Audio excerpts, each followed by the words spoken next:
Hello, everybody, and welcome to Black Votes Matters 2023 right here on Unbossed Columbus. This is our special election night coverage that we have every year right here on this outlet. Let me tell you this one thing, everybody. Nobody does it like we do it right here on Unbossed Columbus. This is going to be the blackest coverage you see on all of TV, radio, streaming, digital. Nobody's going to outblack us and outdo us with the coverage tonight. We are going to be covering well over 32 different races. We're going to be covering them so in depth that we're going to have the candidates on, and a lot of the races are history making. So before I bring on the co-hosts tonight and all of the variety of commentators we are going to have on with us tonight, I want to get right to the results, because suppose this closed 30 minutes ago, but along with the post closing, I want to start with the first race I want to start with is the county races. And so let's start with Franklin County Judge. As of right now, we can declare the winners of each of their individual races for Franklin County Judge: Andrea Peoples, Zach Gwynn, and Jared B. Skinner.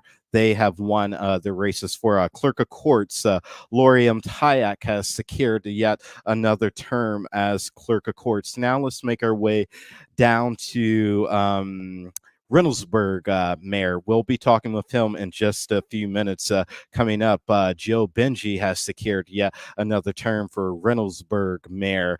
For the first time ever, two-term. This is her second term as a city council member, but her first term in a historic election as the first African-American Reynoldsburg president of city council, Meredith Lawson Rowe. She will be joining us tonight as well. Let's look at some of these Columbus City Council races. We can right now declare the winner: Chris Weike, who is a new political newcomer to District 1 on Columbus City Council. Rob Dorrance has secured another term on Columbus City Council in District 3. Another political newcomer in District 6, which is a newly created district, and she is also a new political newcomer, Melissa Green. District 7, Shayla Favors is securing yet another term as a city council member. Lorda Barosa de Padilla is securing yet another term in Columbus City Council, representing District number 8, and current Columbus City Council President Shannon Harton, who ran unopposed as well for District 9, is securing yet another seat as well. Let's get to another local race we're watching here in the city, and that is the Whitehall race. We can now declare that for the first time ever in Whitehall City's history, that the current city attorney, now current mayor-elect Michael T. Vivens, will be Whitehall's next mayor, and he will be Whitehall's first black mayor. Whitehall City Treasurer Shaquille Alexander has secured another term, and the new Whitehall City Attorney will now be Brad Nicodemus. Let's get to the Columbus School Board race. This race was very interesting, and we're going to talk about all of that in the school board levy tonight as well. And we're going to look at it right now. It's still too early to call, so we aren't going to take a look at those results right now. But there are two political newcomers to the scene tonight, and they are Sarah Ingalls and Brandon Simmons. And Brandon Simmons is making history as the youngest person ever to be elected at the age of 19 to the Columbus Board of Education. And we also want to congratulate current Columbus City School Board President Jennifer Adair on her reelection, and current board member Tina Pierce on her reelection. Board member Tina Pierce and board members elect Brandon Simmons and Sarah Ingalls will be joining us later in the show.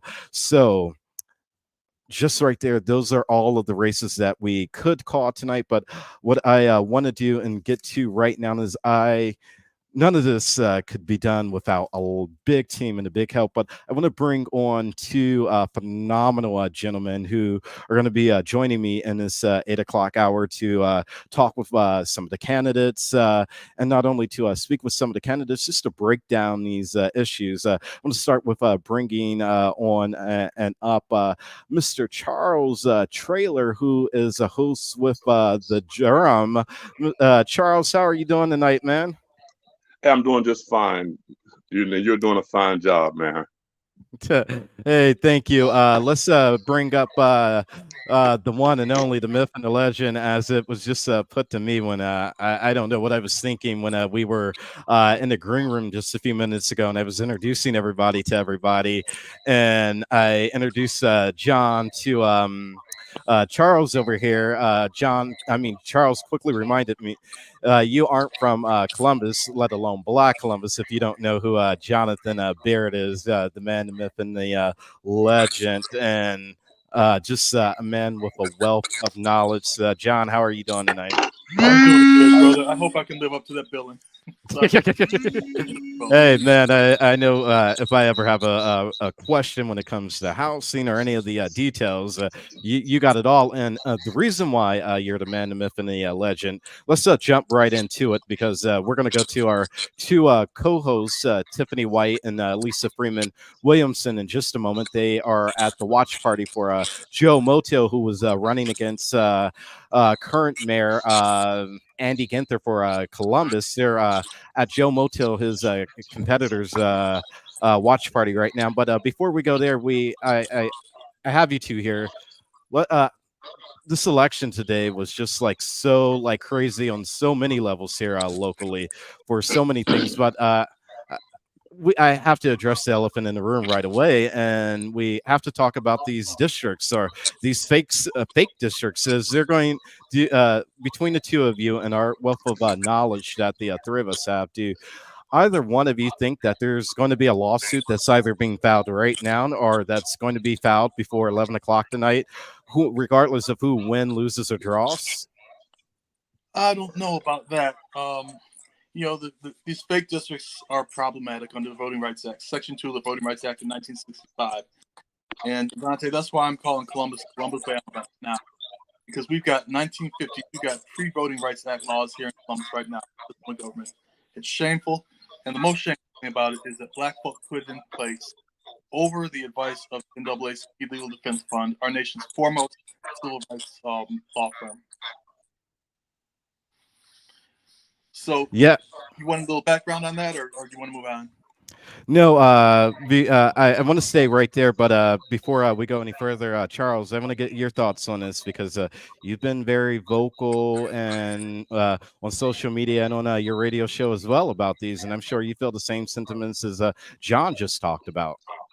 Without a doubt, Devontae, these fake districts that have been created, when I look at city of Columbus and the Democrat and the city council and the mayor and the Democratic machine, you could close your eyes and you would think that Republicans were in control of the city of Columbus, based on their policies and their approach.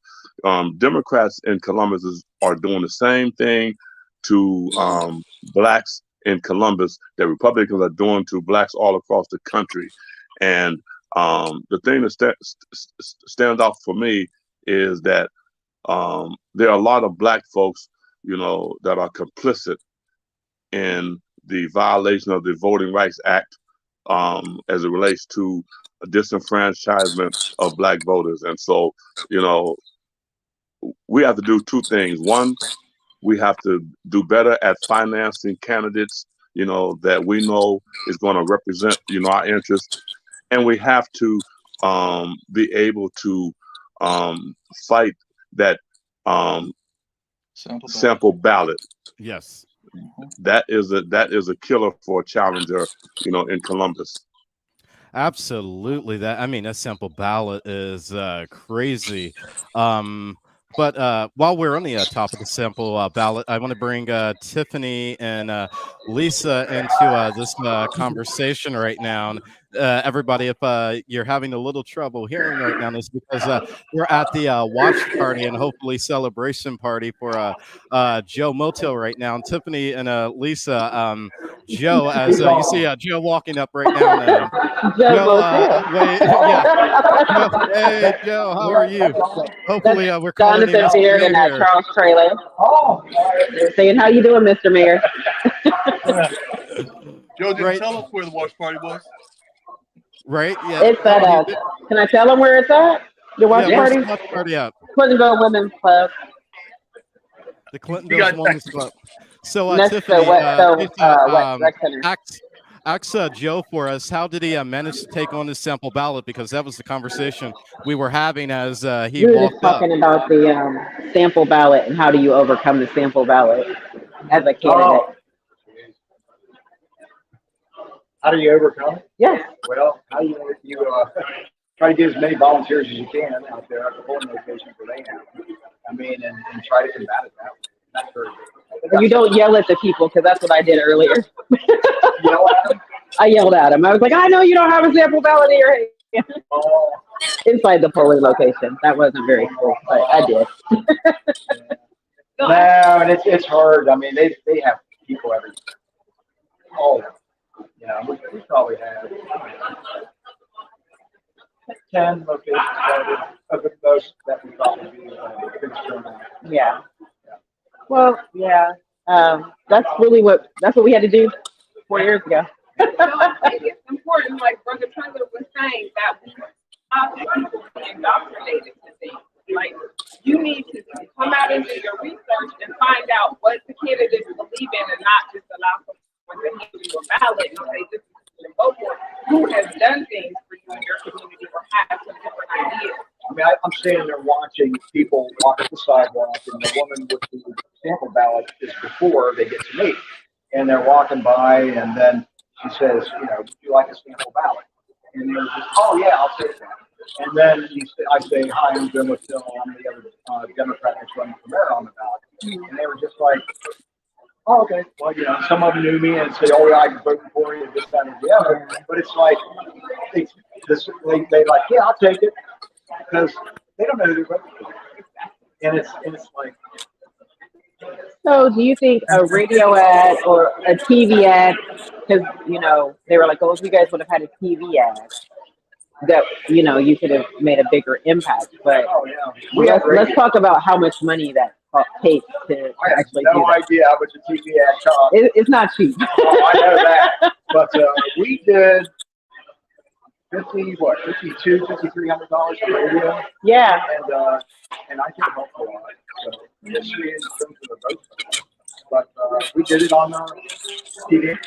Yeah. And the bus, 93.3. Okay. So and you've done plenty of press conferences and things like that. I think that, and the dispatch didn't hurt either. yeah, they're the story. Yes. They covered the race better than anybody. Yeah. I mean, they actually told both sides of the story. Yes. And I think 50 and over understand the importance of educating yourself and the importance of local races.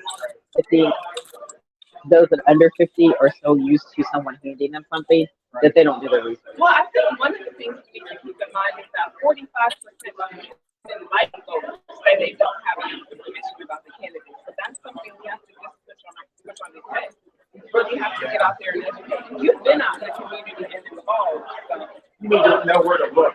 Yes. I mean, you know, you do the best you can. I mean, I've had our website forever, and we tell people go to our website, and I mean, social media and everything else. And it's great when you talk to somebody and they say, yeah, I went to your website. I know what you stand for. That's why I'm voting for you. Right. And it's like, why can't more people do that? But I also think we have to keep in mind that there's that digital divide when we talk about those that make that $40,000 or less. The first thing that sometimes goes is that cable or internet when you're renting so much. So I think not only the social media part of it needs to be bolstered, but we need to actually have boots on the ground where folks are actually having that education with them, with your information, what you've done, what you haven't done, you know. So stop looking at that. It's not going to make it go any faster. I'm waiting for a change. I haven't seen anything. Yeah. So, Charles or Jonathan, did you guys have any questions for Joe other than that? No, Joe knows 100% he's got my support, had my support all the way along. Oh, there's some folks in the chat. I don't know how you overcome the sample ballot. Yeah, most people don't know that Columbus has nonpartisan elections, and that it's not a Democrat running against a Republican all the time, but there'll be two Democrats running against each other, like Joe's a Democrat running against Democrat Andy Ginther. So they get this Democratic Party sample ballot, and they make the assumption that the other person's a Republican. That's not the case. So there's just so many barriers to overcome running in these elections when when the endorsed candidates have all the money, and it's just crazy. But I salute Joe for always being on the right side of the issues, and I love you, man, and we are hoping that you are going to come through today. I would love to call you my mayor. He would love to call you his mayor.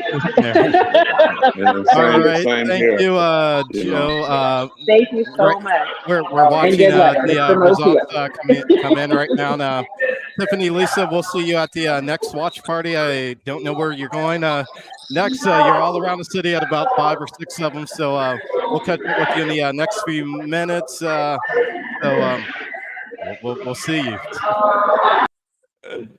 All right. So right now we are honored to be joined with a gentleman who actually just won re-election, and that is the mayor of Reynoldsburg, Joe Benji.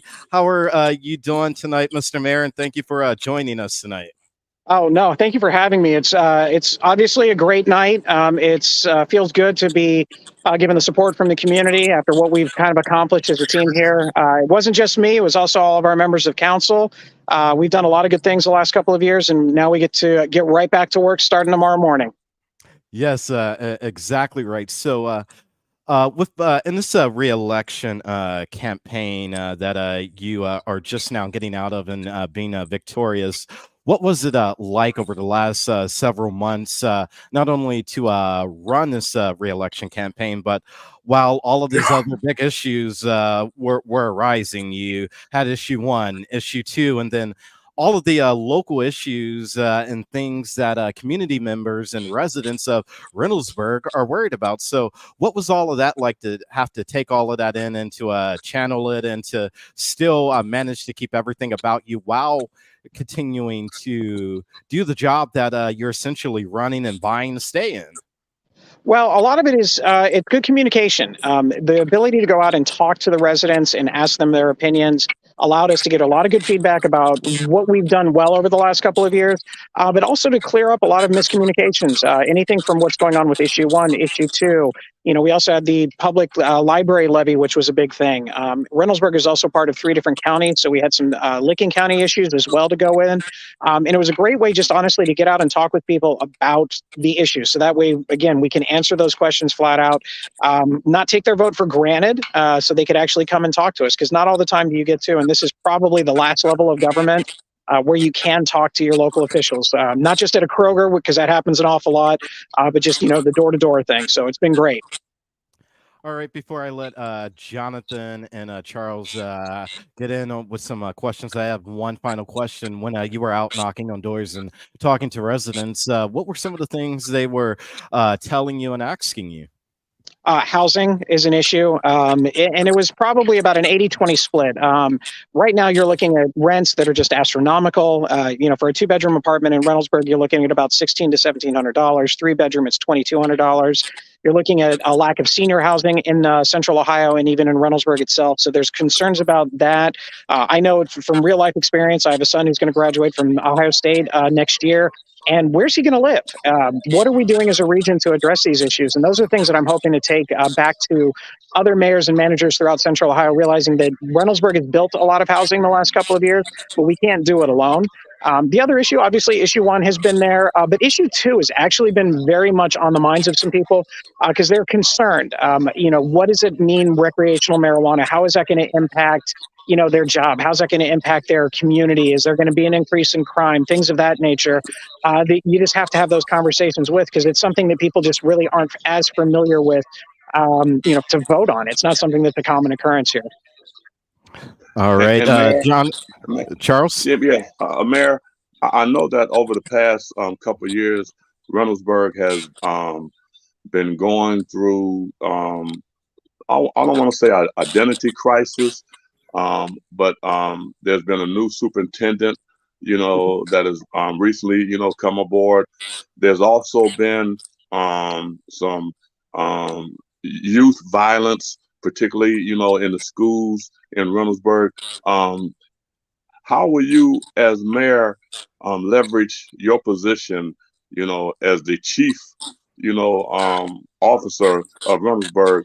How will you leverage, your position as mayor to address these issues that is also bleeding, population in Reynoldsburg, because you're losing, folks to, your neighbor to the south of you, Pickerington? No, that's a great question. For those of you that don't know, I'm a former teacher. I taught for about 14 years in Columbus City Schools at Beechcroft High School. So I'm very familiar with the issues that are facing our kids. When it comes to the school district, I'm going to be there for them. Obviously, with the safety and security of our staff and our students is incredibly important. But we need to work better on partnerships and dealing with kids in a preventative measure. We can't just worry about what happens if they commit a crime when they're 16, 17 years old. We need to get into the classrooms earlier and make these kids have an understanding of what options there are to basically to enjoy life and to not feel like they have to go to a different route. How can we work with our third and fourth graders that might be struggling to read? How can we get them better resources so they feel comfortable in a classroom to get that education, so they don't feel like they have to act out, which ultimately leads to those other poor disciplinary measures all the way across? How can we improve the curriculum that actually means something to our community, which is incredibly diverse? We're 50% white, 30% African American, 10% multiracial, and 10% Asian, but typically it's our Bhutanese Nepali community. How can we make education relevant, that they feel that there are options for once they leave high school, once they do that, so they can move forward? But yeah, absolutely, we've got to do a better job of working together, bring some stability to the school district and be there for them in the right way, but not in an authoritarian manner, but in a partnership to make everybody realize that they can be better than what they think. Thank you, Mayor.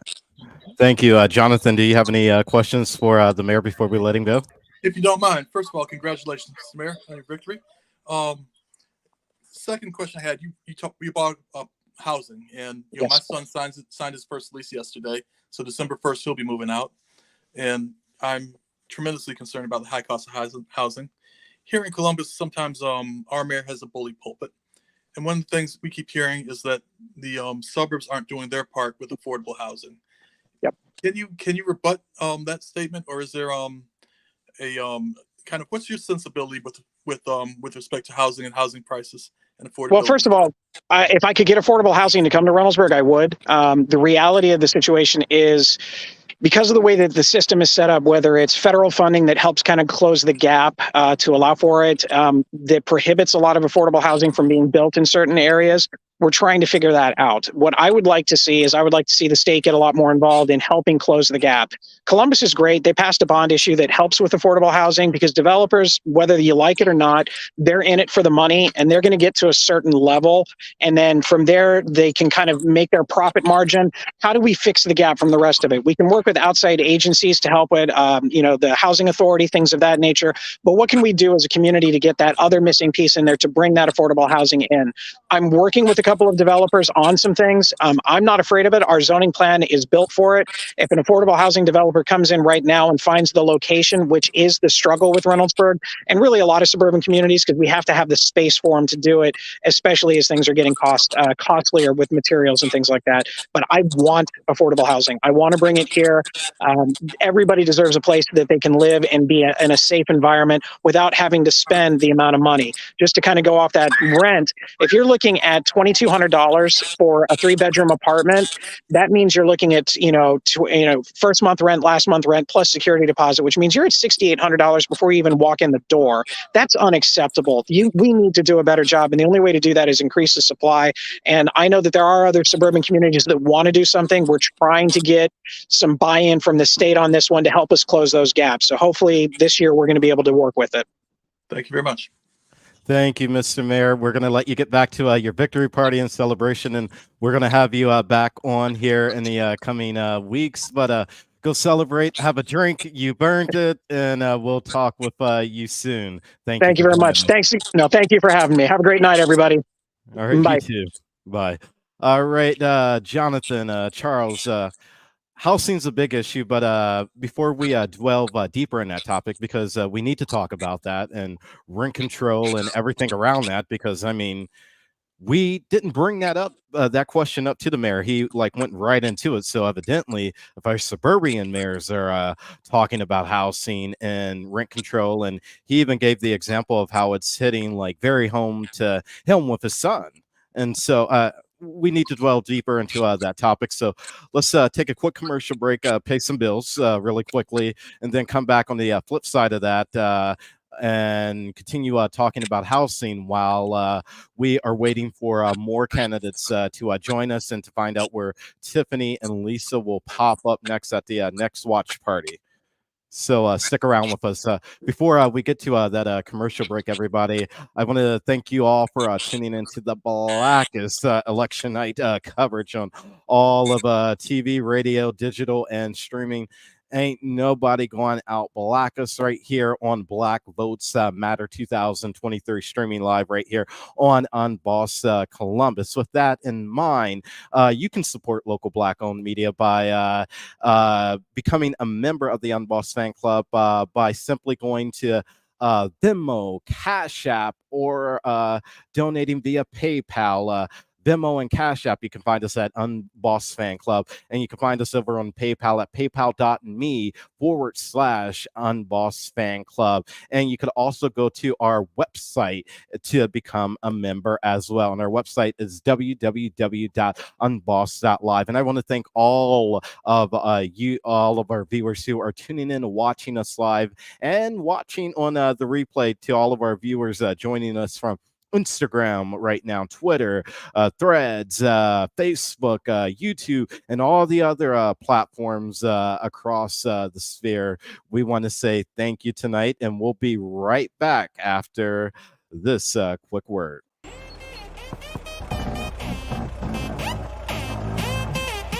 Mind turning that down? You know why I pulled you over? You got animals riding in the back unbuckled, buddy. Consider this a warning. Drive safe.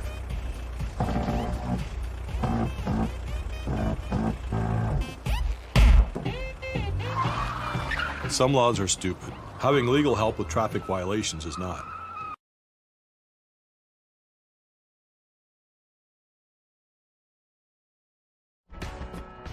And welcome back to Black Votes Matter 2023. This is a historic election going on all across Ohio for a variety of reasons.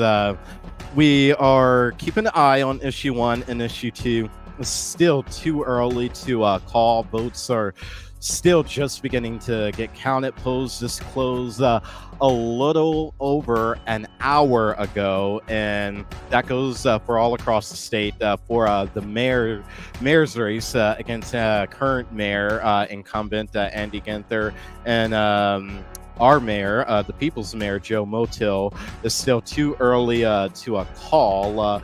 And then another huge race we're watching right now is District 2 Columbus City Council with Nancy Day Ucker and Luis Gill. And District 4 is a really big one, as I'm sure Charles and Jonathan will tell us, with Emmanuel Remy and Adrian Hood. And District 5, we're also keeping an eye over on District 5 with Nick Bankson and Farhan Jati as well. And we're keeping an eye on a couple other races around the county too. But here in Columbus, we're definitely keeping an eye on those. So before we went to break, the conversation was all about housing.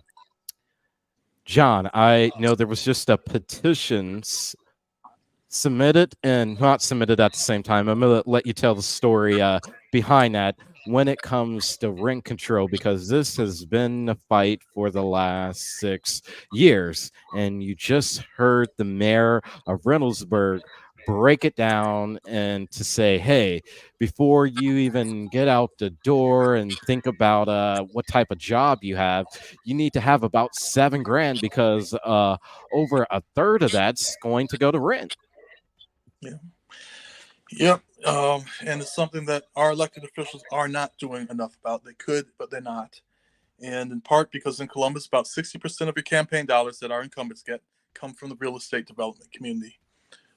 So, they don't want to bite the hand that feeds them, that keeps them in power. And it's a sad day where their desire to stay in power becomes more relevant, more important to them than the fact that a recent report just came out that said for the first time in Columbus history, a majority of Black Columbus renters cannot afford the place they live. That means they're spending more than 30% of their income on rent.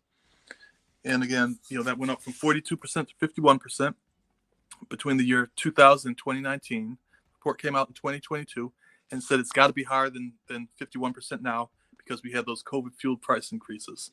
So it's just, we are being priced out of Columbus at a time when we've had 16 years of that 19 years was a Black mayor. The last 4 years of it was a majority Black city council. And I'll say an improbable majority Black city council.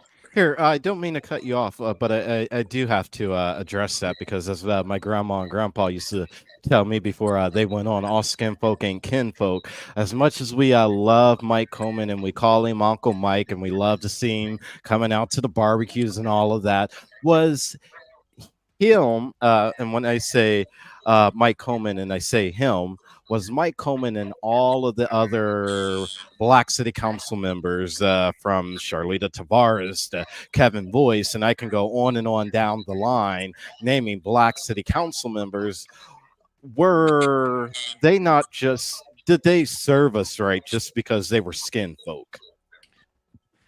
I would say no, Devontae. I would say no. And I'll start with Mike. I can't think of a single thing that Mike did for the Black community, other than accelerate gentrification, stop the Coming Home Festival. I just can't think of anything he did. You might want to say the Lincoln Theater, but I was talking to this white guy a couple of years ago. He said, John, I was at the Lincoln Theater. He said, went there thinking I was going to have a cultural experience. I got there and I was in line with nothing other but white folk. And unfortunately, they create these anchors for gentrification without securing us in the neighborhood first. City council members, Columbus has a sad history with city council. First of all, we're the only big city in the nation that has at-large city council elections. That means every candidate runs in a citywide election and not in real districts. So a district would be part of the electorate, part of the city, but they all run citywide.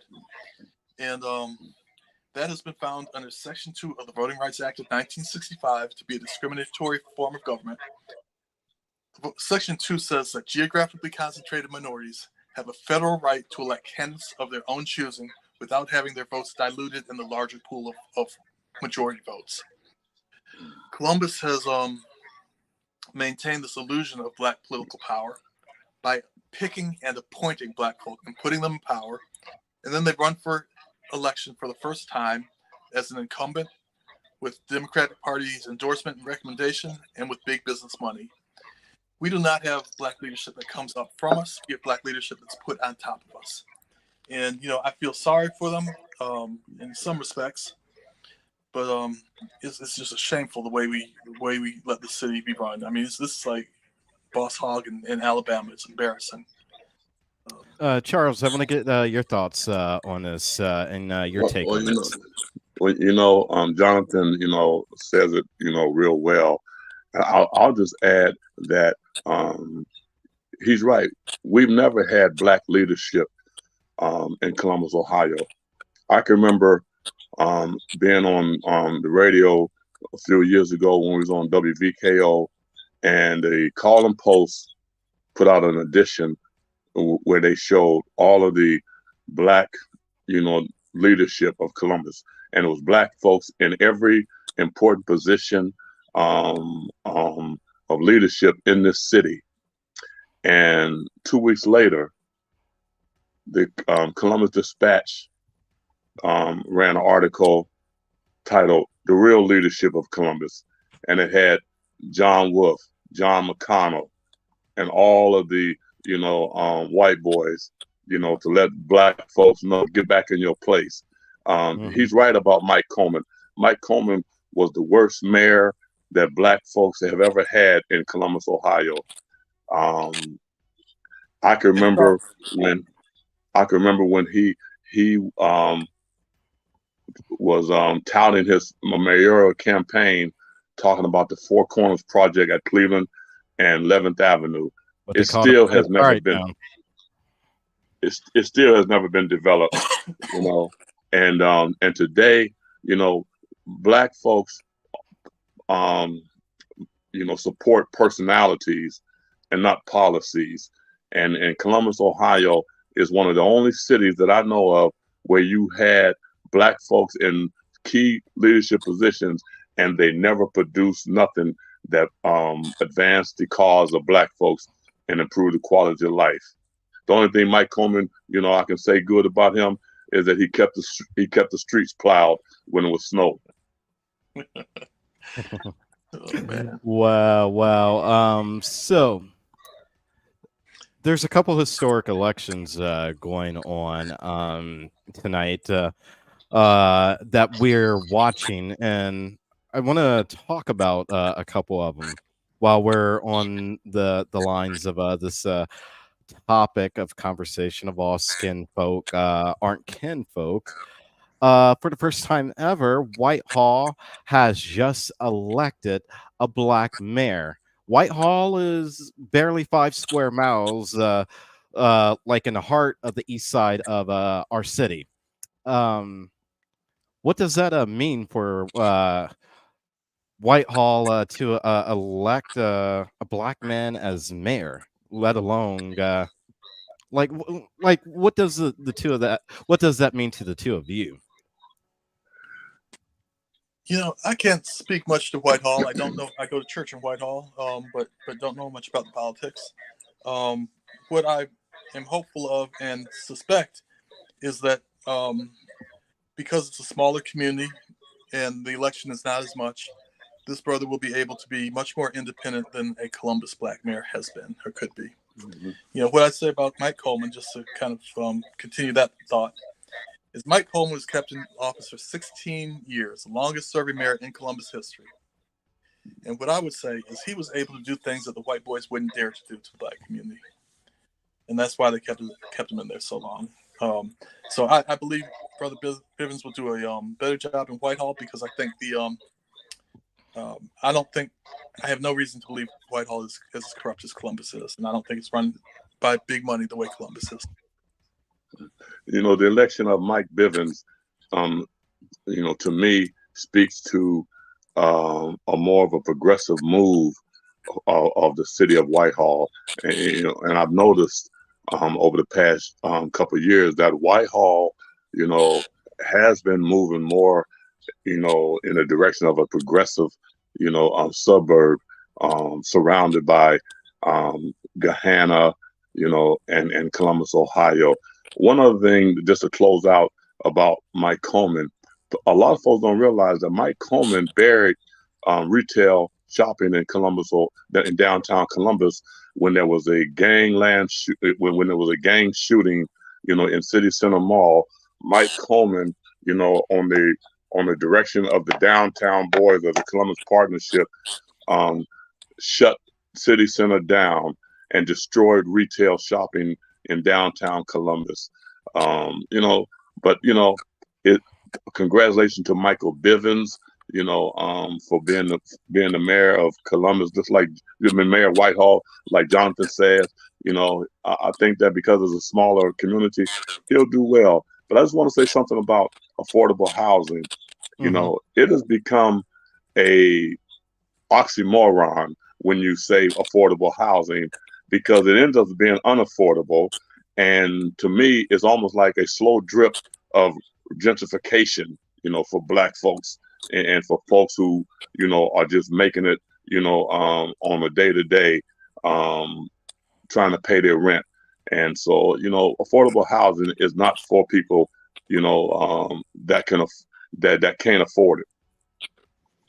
Right, definitely. And since we're still talking about since we're talking about the mayoral races in a variety of different cities around Central Ohio, I want to go back to this current election because something stands out to me that typically isn't done.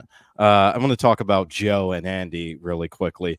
What stands out to me about Joe that has really hit me with him, and I'm not saying this because I know Joe very well, but these are just the facts over the last few weeks. Joe running a grassroots campaign.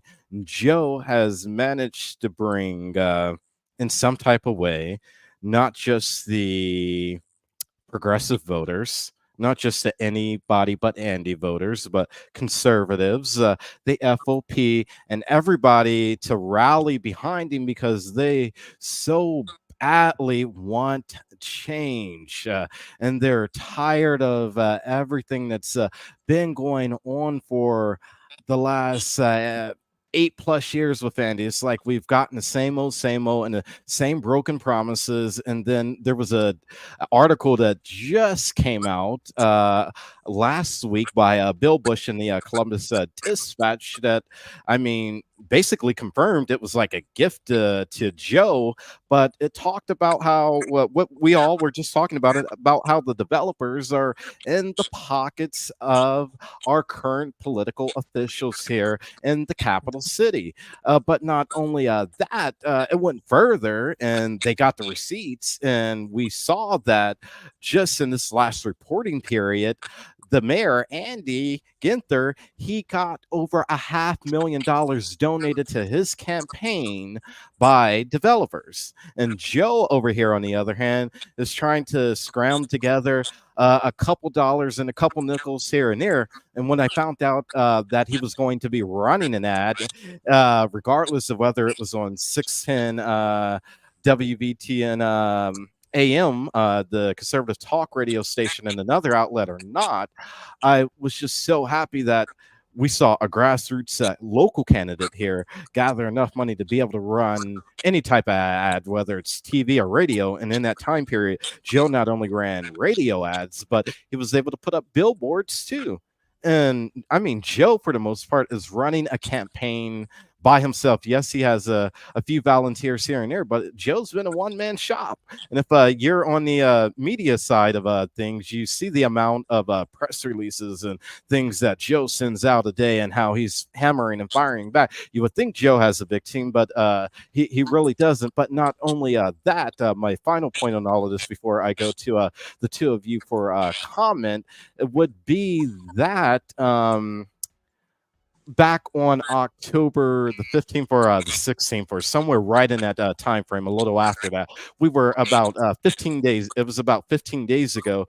We saw Andy's campaign, the Ginther campaign, pour almost $100,000 into a campaign attack. They went negative like crazy because they were doing polling, and the polls showed, from what sources tell me, that Joe was within 5 to 8 points of Andy, and they said some polls showed him ahead of Andy. Wow. And so they got scared, and so they went negative right away, misstruing and turning Joe's words against him. And Joe, what Joe was saying was actually in the affirmative.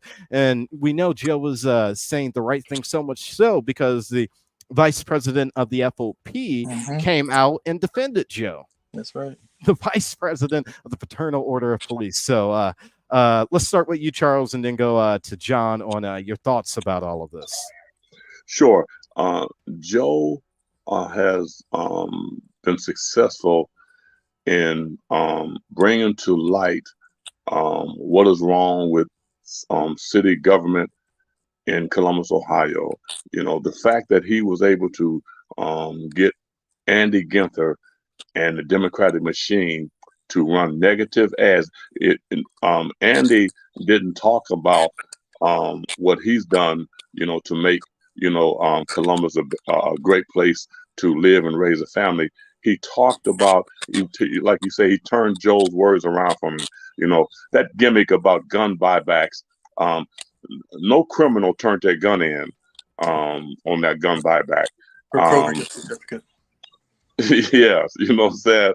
And so the fact that Joe was able to bring Andy Ginther out of his comfort zone and cause him to pay attention to Joe, it speaks to, you know, some momentum. It speaks to a frame of reference of how you can win, you know, against the establishment. But as you stated, Devontae, Joe pretty much was a one-man, you know, show. Any candidate that wants to run for city government, you know, be it mayor or city council or even school board, they're going to have a very strong ground game of people that believe in their, fight, and that is willing to go out there every day and roll their sleeves up and get in the trenches, you know, with Joe. And also, we have to finance, you know, those people so that they can compete. That part right there. And the state party, the state Democratic Party also chipped in.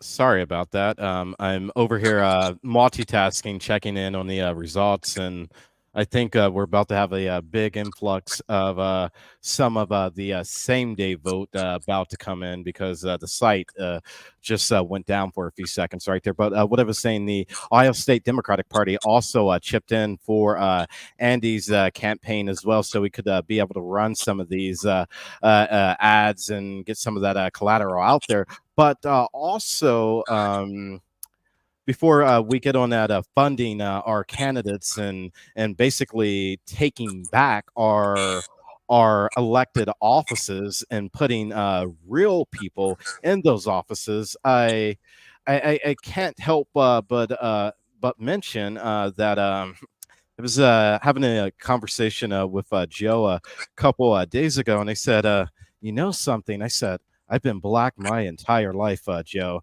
And I said, not only have I been black, I said I've been in the black church a long time. I grew up in the black church. I could talk to you about the Kojics, the Pentecostal Apostolics, the AMEs, the United. We go on down the line, the Baptist, going down the line. And I said, I have never, for as long as I've been black and long as I've followed politics, seen Andy in a black church. And like these little black churches, not the big name black churches, but these little black churches on a Sunday morning. And then him, not only on the Sunday morning, but him being able to talk and speak. I've never seen it. I seen it during election time. And Joe was like, you don't ever have to worry about me, Devontae, doing that, because it's a complete other bullshit, and people could see like right through that. He was like, I'm not just going to show up in a black church or a church period in that matter during an election season if I'm not going to do it when it's not election time. And we see a lot of elected officials do that. And so there's just even though our polls just closed here at 7:30 in Columbus and around the state, everybody, to go back to what Charles was just referencing and speaking about, we need to support our candidates with our dollars. Every dollar that we can give, whether it's a dollar here, $5 here, consider it like tithing a month. I know we're strapped with pennies and things when it comes to housing and food and things we need to give because it matters.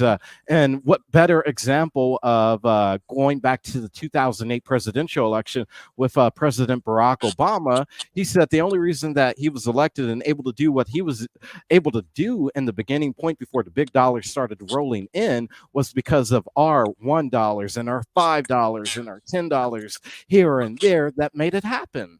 So you all have to give. And I've given to each and every single one of the candidates, but not only that, have I given to candidates like Joe, Adrian, and things like that. When I couldn't give because I'm a business owner and things like that, and life happens, I was out knocking on doors with them. I was making calls on their behalf. I was texting people, and I was out getting signatures. I was out doing. There's other ways to support candidates than to do it financially. You can make calls. There's just a variety of different things to do. Jonathan, John, your thoughts and comments around all of this? I don't know. Columbus does not have a well-functioning democracy. You talked about the campaign finance is, that's a huge thing. We talked about Andy Ginther and what he hasn't done for the city. Mike Coleman, what he didn't do for the Black community. I would go further, and I would say, when you look at Andy, he's got a track record of failure. He failed on the school board.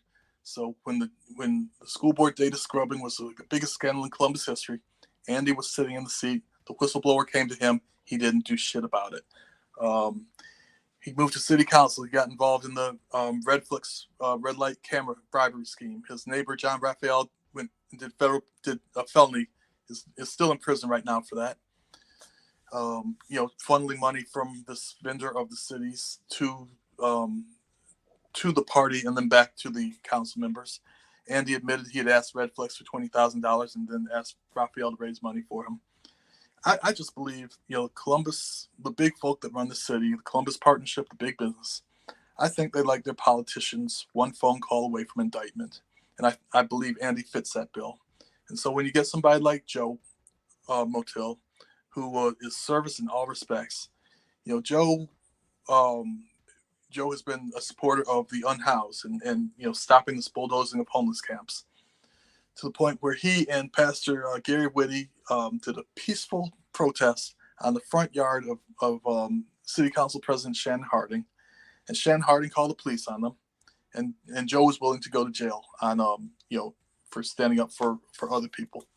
That's really the type of leadership we have. Somebody who will go to jail for a good cause, not somebody who will stay out of jail because they're giving so much to these, the rich, white, wealthy folk that the people don't make that phone call on them. So I don't know. I'm just kind of disgusted right now with Columbus and everything going on here. Folks, we got to wake up. We got to wake up, or we'll be out of here. Numbers don't lie. Report came out saying we went from 42% of Black renters that can't afford the house to 51%, a majority in 19 years, and that was under Black leadership. We've got to demand more from our Black leadership. They have to come to the table with more than service to white folk. Exactly right. Exactly right. 24% of the vote is in. When I was just telling you, it looked like some of that same day vote was about to start populating. It did. We have about 60,000 votes or so now reporting from the Franklin County Board of Elections. You can see on your screen right now, we're taking a look at District 4. That's one of the highly contested races we're watching with Emmanuel Remy, who's spent a ton of money along with the Democratic Party's help as well. No, and his ads election paid for by the Columbus Realtors and paid for by the Ohio Realtors. Okay, that's where a lot of his money came from. Yes, and he is a real estate agent as well. So as you see right now, Adrian is doing actually very, very well. Yes, there's like a 30-point gap almost, but I don't want you to focus on that 30-point gap at all. I want you to focus in on how many votes she was able to pull away from Emmanuel and absentee voting alone, but not just absentee voting. Let's look at election day. Right now, and what's being reported, she has a little over 6,000 votes. Emmanuel has almost 9,900 votes. That gap is close on that same day vote. So let's take a look at that. While we're talking about that, I want to jaywalk over to yes, we're watching District 5 with Nick Mason and Farhan Jetty, but the more closely a race I want to take a look at it right now is I want to take a look at this because some of you probably didn't know there was a write-in. Well, not just one, there were two write-in candidates for mayor, and they were Allison. I'm slipping on her last name, and another young lady who was running. She was a former police officer, and so those are what write-ins. And some people could have wrote in Donald Duck or Minnie Mouse too. So write-in candidacies could mean like anything. But I want everybody to focus in on election day votes, the votes that were cast on today. Once again, Joe is even closer in closing that gap than Adrian is with Emmanuel right now. Joe has 8,356 votes for election day vote. And Andy has 12,521 votes. Keep in mind, only 24% is reporting. But I mean, that same day vote says a lot, even though there were a lot of voters over this past weekend that turned out to early vote. So I just want everybody to keep that in mind. What's in looking at some of these early results right here, John and Charles, what are some of your thoughts around all of this? So, Devontae, one of the things I would watch is these fake districts, whether or not Adrian Hood wins within her district, which is Linden and some of the other neighborhoods. That fake district is about 50% black, but loses citywide. If that happens, she may have a cognizable case under Section 2 of the Voting Rights Act. Because the people in her fake district wanted her, but her vote was drowned out by a larger, whiter majority. Same thing I would say with Farhan Jetty, is he's in a district with a lot of Somalis, and national origin is a protected class under the Voting Rights Act as well. So I think those are two things that we'll want to watch. We want to see how that vote broke out between people who lived in the same residential district that they live in. And for folks who don't understand what these fake districts are, is the candidate has to live within one of 9 defined geographic boundaries, and but they're still voted on citywide. In true districts, you're voted on by the people you represent. You're voted on by people in the district only. So this is a way Columbus is trying to thwart the Voting Rights Act, and by giving us this thing that looks like something that's nowhere else. That's only two other places in America. So I'm sorry, it was in Tucson, Arizona, Sparks, Nevada, and Reno, Nevada. At the time Columbus was putting this on the ballot, it was getting sued in Tucson under the Voting Rights Act, and the Nevada state legislature was rewriting their charters because of that lawsuit in Tucson. But this is what Shannon Hardin was pushing for, saying this is a best practice. So, it's more discrimination under another name, and Columbus does it so well by making this stuff structural. We still have the legacy of Brown versus Board of Education in our city annexation policy. The city has what they call win-win districts, which are areas of the city, areas of the county that are annexed into the city and become, Columbus metropolitan, city. But the school district is in suburban school district. That was a policy that was enacted by the General Assembly the year after Brown versus Board of Education was passed, to allow it's only big cities only, so the big cities can expand and gain population, but they're the kids in those areas don't have to go to school with the little niggers. I mean, that was why it was put in place. That's still in place in Columbus today, and it's just shameful. We got so much of this stuff. I'm sorry, I went on a little tangent there. But. No, Jonathan, you're absolutely right. These fake districts, I do think there is possibly a case to take, to the courts with regard to the violation of the Voting Rights Act, because if Adrian Hood is running, to represent, the people in her community up in the Linden area, but people can vote for her citywide, it really just like diminishes, the whole intent of the people in that community to have somebody, to vote for somebody that has their interests. And so, excuse me, I think there's a case, for violation of the Voting Rights Act, and we'll see. But the fact that, she can win in Linden, but can't win, because people can vote, all over the city, it just speaks to rigging the game. And that's what they're doing, is rigging the game. Yeah. So that money matters. It's hard. Right. You can't afford to run a city election. No. Right. They can raise, through their big business, they can raise $1 million per candidate easy.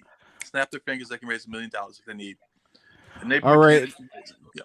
Gentlemen, let's switch back to the city of Gahanna, actually, right now, and take a look. Their mayor's race is actually heating up. I was over here while the two of you were dialoguing. If you see me texting and working the phone and all of that, I was actually looking at the latest mayor's results race, and it's actually too close to call, and actually too early to call as well. But it was within a few points. But right now we have about to join us a current Gahanna City Council member, Marissa Bowers, and I got to meet Marissa during the pandemic and do a lot of good work and volunteering work and passing out food with the Food Soldiers group with her. And she's doing very well, leading the pack in her re-election bid. So, Marissa, how are you feeling tonight, number one, now that it's all come to an end and you're leading the top of the pack? Yeah, thank you. I am feeling great.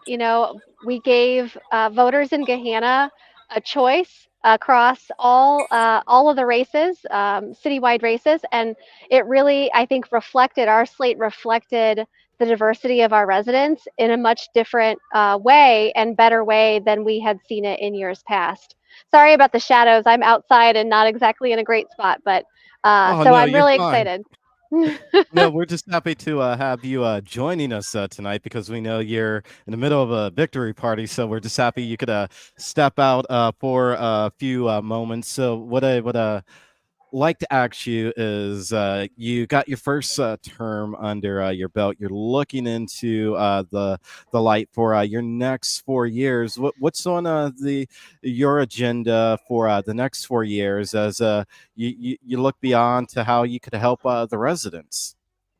Yeah, absolutely. So we have our work cut out for us with the Intel project coming right up the road from us and continued housing and population pressure in our region. We have to be very strategic and intentional in our next steps about creating additional housing that's affordable, truly affordable for workers. That's not necessarily I don't want to be subsidizing market rate housing with tax dollars. So being very intentional about how we're creating affordability. We're adding housing stock for the missing middle, and being very intentional and strategic with use of tax dollars in doing that. Definitely that. I guess just one other piece I wanted to mention too is that climate change was a big part of my platform this cycle, and being attentive to ensuring that we're investing in sustainability measures. We've seen record rainfall and flooding, which is affecting our property values. Sorry about. I think we're hearing some good outcomes here. Yeah, exactly. We hear the noise. You have me looking over to the side to see. All right, there was just some more precincts that came into reporting right now. That's just updated. I'm taking a look at it now, and it's a lot of the same day votes. So a lot of good news when you go back in. I want to ask you this question before I let Jonathan and Charles ask their question, and we allow you to go back into the party. We just had on the current mayor, and he also just won re-election as well for the city of Reynoldsburg. He talked just like you did as well, a lot about housing. and affordable housing and things like that. But one of the things he mentioned when it came to affordable housing is it's been a struggle as a suburban city to a big city like Columbus to try and get like the same resources and help and things like that. How do as a city leader and an elected official, how do you guys navigate those topics to try and bring housing not only to all of your residents, but all of the new residents coming in as a result of that? Yeah, so strategic relationship building, bridge building with nonprofit organizations and our community partners and neighbors, like those in Reynoldsburg and Whitehall. I'm excited to continue to work with Affordable Housing Alliance of Central Ohio and the land banking programs. So I'm really excited about partnerships, and I think that through those relationships, we can conquer these challenges that we have ahead of us. All right, let's go to Charles, and then we'll go to John. Yeah, yes, Mayor. Once again, congratulations on your election. City Council. City Council. I'm sorry. I gave you promotion already. Right. But I wanted to ask the question is that with Intel, moving up the street from you, and you look at when Easton, was developed. The housing, that came about as a result of Easton pushed a lot of people out of affordable housing because of the jobs that was created with Easton. Now with Intel coming in, how will you balance creating housing for the employee base that's going to be at Intel, and where you have people that's going to be making, six-figure, salaries, and how do you balance that to also continue to offer affordable housing to people who want to move into the Gahanna area?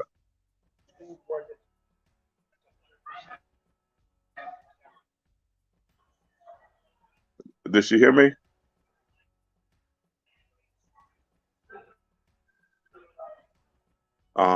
Were you able to hear my comments? So we have to be we need a mix of, or no, did you lose my mic? No, you're good. Okay, yes, I did hear your comments, and I think where I was going with that was that we need to be very clear with developers that we need a diversity of housing stock options, and it needs to be housing that allows middle class and working class families to buy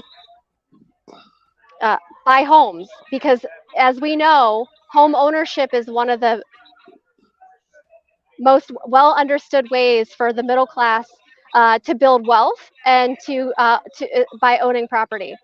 So ensuring that we're asking developers to build property that can be owned by homeowners. Sorry, I'm getting a ton of feedback. I apologize.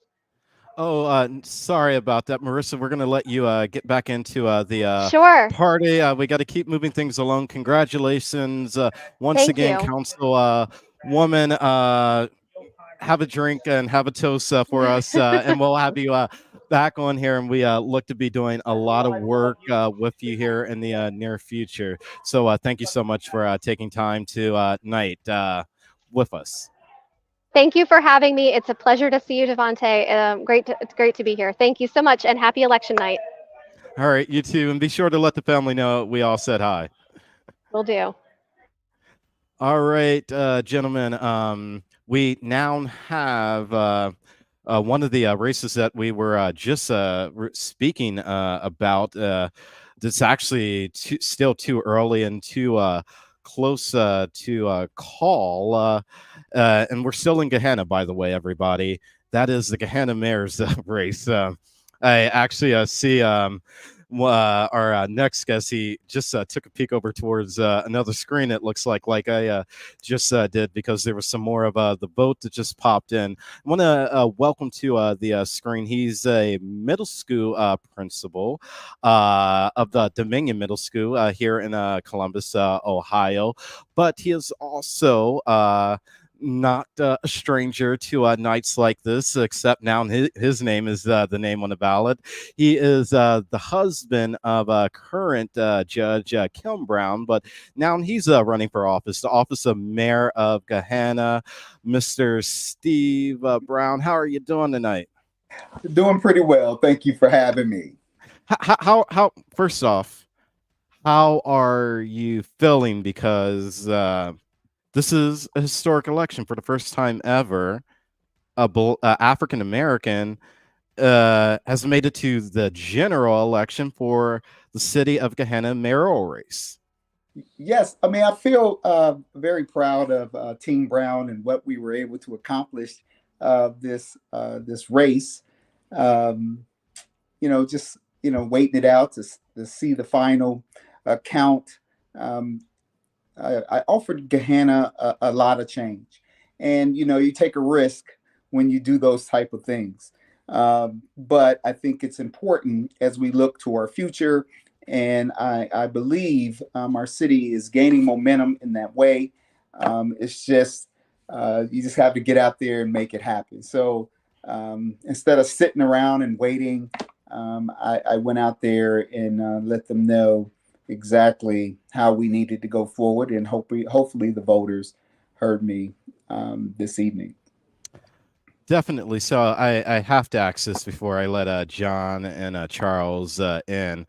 What is it like being in the opposite seat now here on election night? Because you're no stranger to this, but now you're on the flip side of it. Now it's you, and so what's it like? Because I seen the pictures and everything all across social media today when you went out with the family to vote, and when you were talking to voters and things like that. What's it like this go around? Because it's essentially it's you, and you aren't the one supporting your wife, but your wife is the one supporting you this time.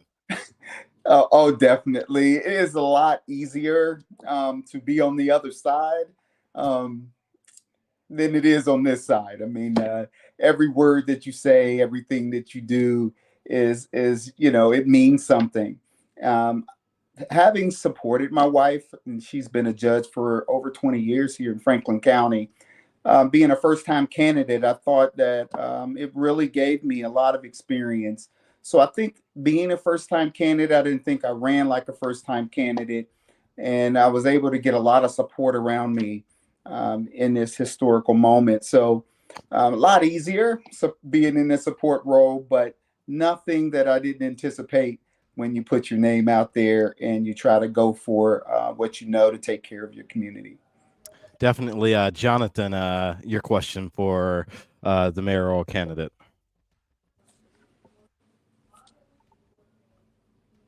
You're muted, Jonathan. There you go. Okay.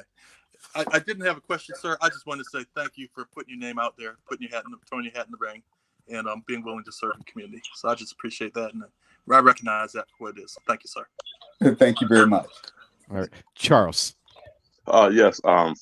Congratulations, Mr. Brown, on as Jonathan stated.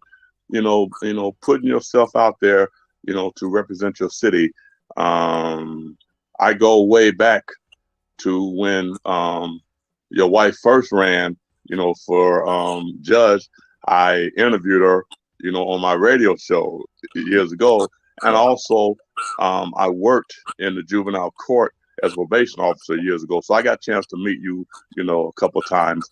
Yes. And the question I wanted to ask though is that whatever the outcome of this race, it won't have an effect on, your passion for your city, and that with Intel coming, whether you are the mayor or whether you are a private citizen, will you continue, to push the agenda that you have, advanced in your run for mayor?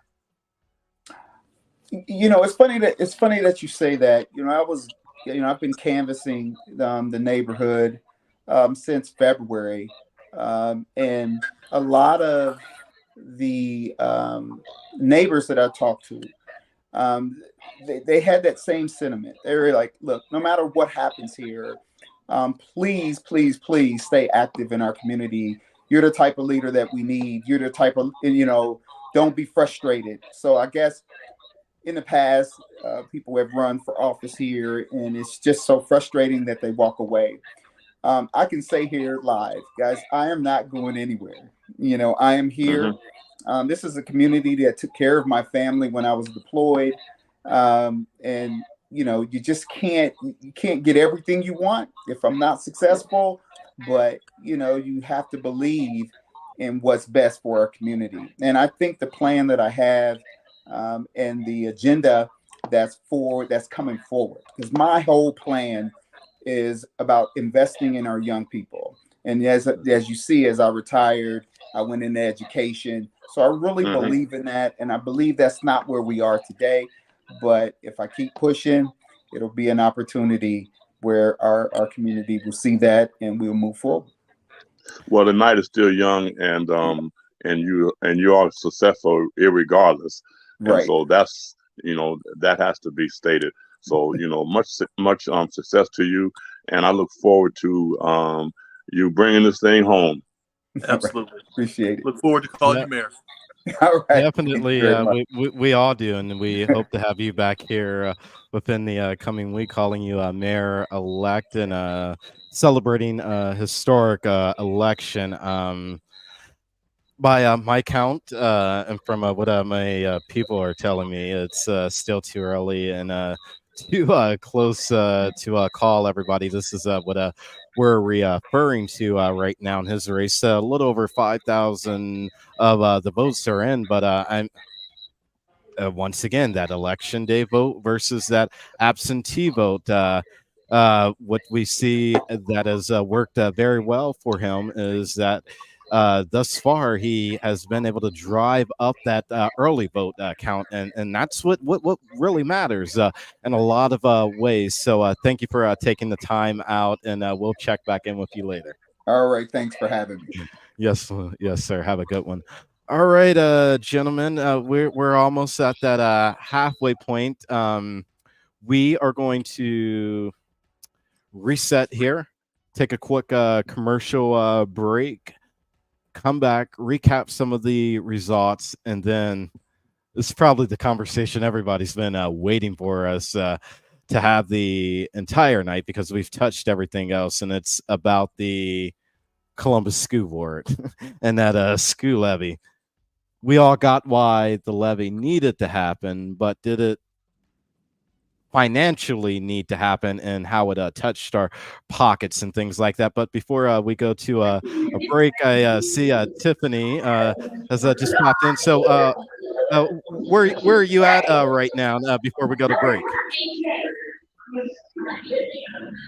All right, we could hear her, but all right, maybe not. So we're gonna take her off, and we're gonna go to break. And John, we are going to say thank you for joining us, and we're going to catch you on the flip side of this. Charles, if you have to cut out on us, feel free to as well, or stick around. You let us know. The night is still young. We're going to take a quick commercial break, and we'll be right back, everybody. I think you overestimated foot traffic. This place looks pretty dead. Would have been nice if we could have put up some of these signs. It would have been nice if we had gotten a will. Maybe then we could have left all this junk to our great-great-great-great-great-great-great-great-granddaughter, Coco. Come on, Abigail. Gen Z kids don't churn their own butter. Some laws are stupid. Having legal help creating your will is not.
And welcome back, everybody, to Black Columbus Votes Matter 2023. It is about 9:20. The polls just closed a little under an hour and a half ago. And Charles, we've talked to quite a few candidates thus far. We've basically went around Central Ohio from Reynoldsburg to Gahanna. We have a couple local Columbus officials or candidates rather coming up. We've talked to Joe Motil. We've just been everywhere, and we've covered a lot in this hour as well. So before we get any further into it, Charles, tell us a little bit about the drum and your weekly show that you do every Saturday. Sure, the drumradio.com. The unique thing is that the drumradio.com has been around for over 20 years, either as 93.1 FM or 1580 WVKO. I can remember years ago, the first time that 1580 WVKO was actually Black owned was when Stop 26 Riverbend, the parent company of the drum back then, up under the leadership of Frankie Halfacre and Percy Squire, was Black ownership for 1580 WVKO. And so off and on, we've been around for over 20 years. Bill Moss was a standard bearer on the station. Bob Fitrakis with the Free Press, was a standard bearer. And I've always tried to pattern, my approach to being a radio host after Bill Moss. He really represents the strength of Black men in Columbus, for so many years. And so our signal, while our signal is the FM signal is a translator signal that broadcasts live to Youngstown, Ohio, and the Warren area, but people in Columbus can listen to the drum radio on the drumradio.com. And I have a lot of listeners, on Saturday morning to my Saturday morning show called Front Street. And I just enjoy, as you do as well, the opportunity to have a platform where you can speak to your people, where you can give them unfiltered, unbossed, unbought commentary about the real issues facing our community. Nothing's filtered. We give our people straight with no chaser, the truth. And that's what it's all about. And I just thank you for, allowing me to be part of this historic, moment, for Unbossed, Black radio in Columbus, Ohio. Not a problem, and it's always great and phenomenal when I get the opportunity to collaborate with a lot of the legends who have paved the way in our industry here locally for me to be able to do what I do on the streaming side of things. It's not without the likings of you, Bill Moss, and all of the others. From the leaders like Amos Lynch of the Columbus Post and the Call-In Post back in the day, and like you alluded to, 1580 WVKO back in the day before it became the 1580 WVKO that we know today with Reverend and Bishop over there. So yes, Reeves. yeah, Reeves. Yes, thank you. It's my mind is going a million different ways right now, and as we just got another big dump. But I want to bring on right now because another Gahanna City Council candidate, and I believe here in the next few minutes, I'm going to get to call this person, Gahanna City Council member elect. I love her to death and everything that she's done since I've gotten to know her over the last couple of years.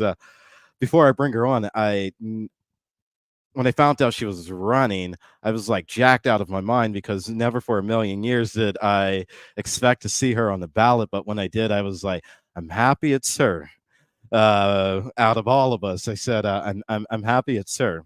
Uh, because if my name ever appears on the ballot, yes, I'm going to be for the people. But with me, I'm going to go down and do what the do what the Devontae way is, we'll call it. But I wanted to take a moment to bring Jamil Jones up to your screens, ladies and gentlemen and family. How First off, how are you doing tonight?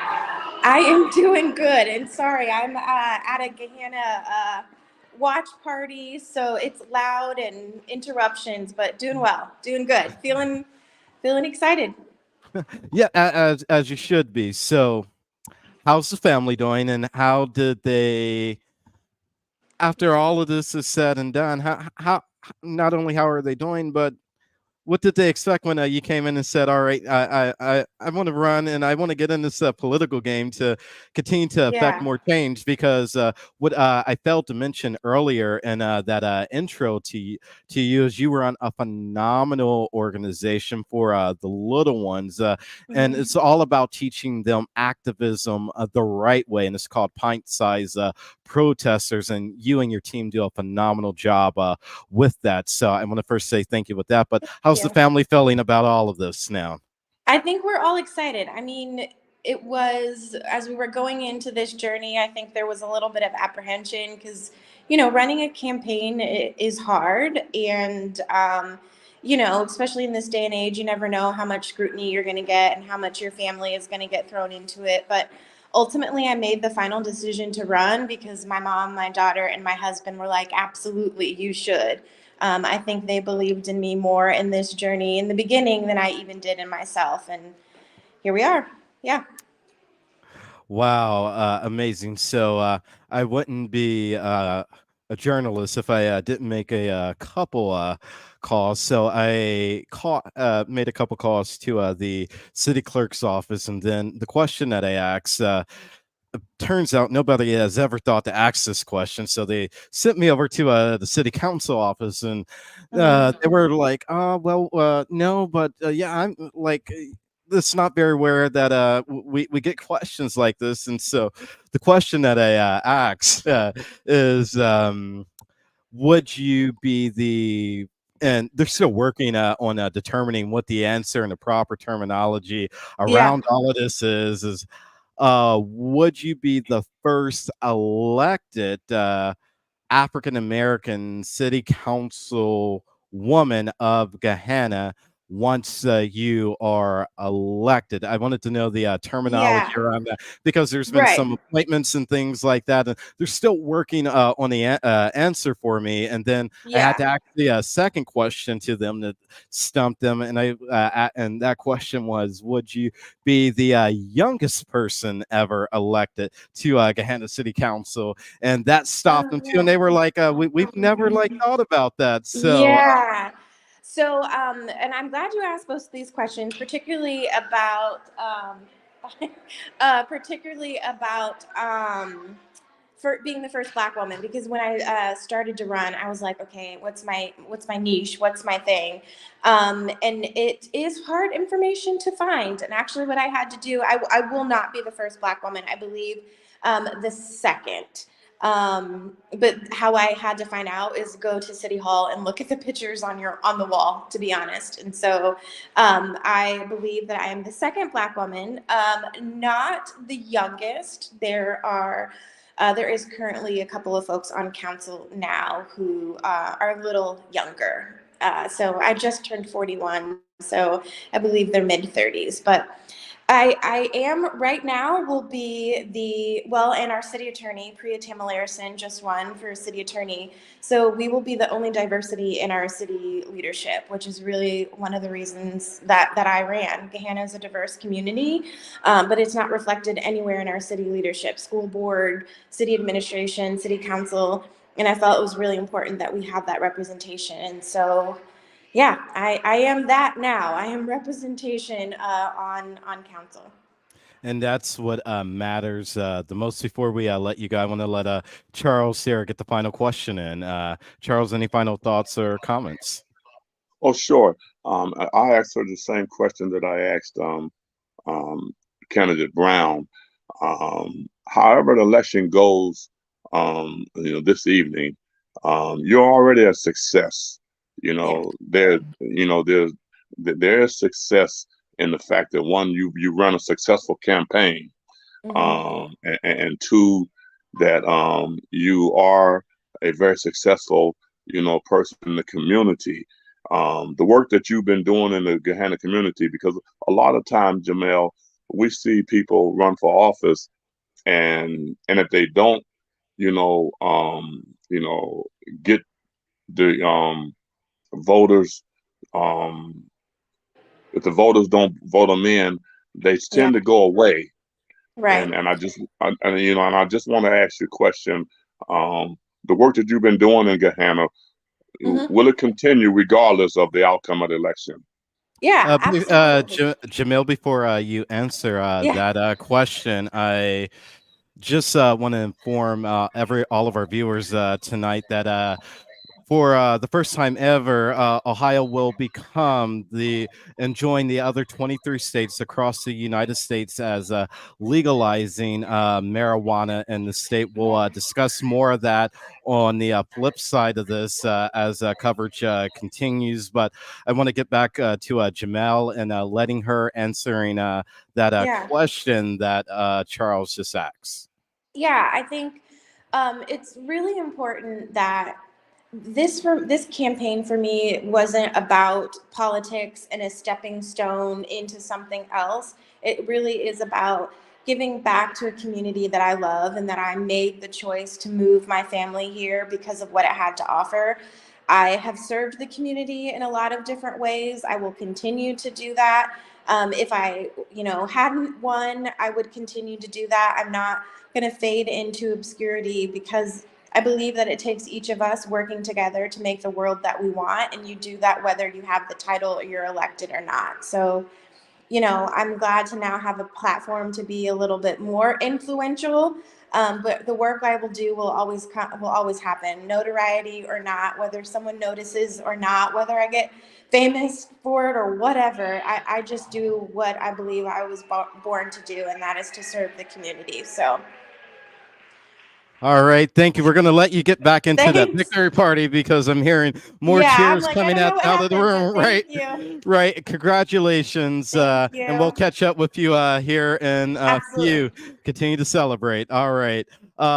There is a lot going on. You just heard me break in there in the middle of Jamil and inform everybody that issue 2 statewide was passed. So that's big right now. The other big one we're watching right now is the Columbus City Schools levy, and that is still just too early to call. We're about to talk about that, but before we talk about that, we got to catch up with my other two co-hosts tonight, Tiffany White and Lisa Freeman Williamson. Tiffany, Lisa, where are you right now? We are at Adrian Hood Watch Party. Ready to talk to the candidates? All right. Yeah, and it seems like a party that they're having there, and we can see them in the background there. So I know we're going to be talking to Adrian here in the next few minutes, but what's the environment and the tone like? Because she So had the mood she is had upbeat.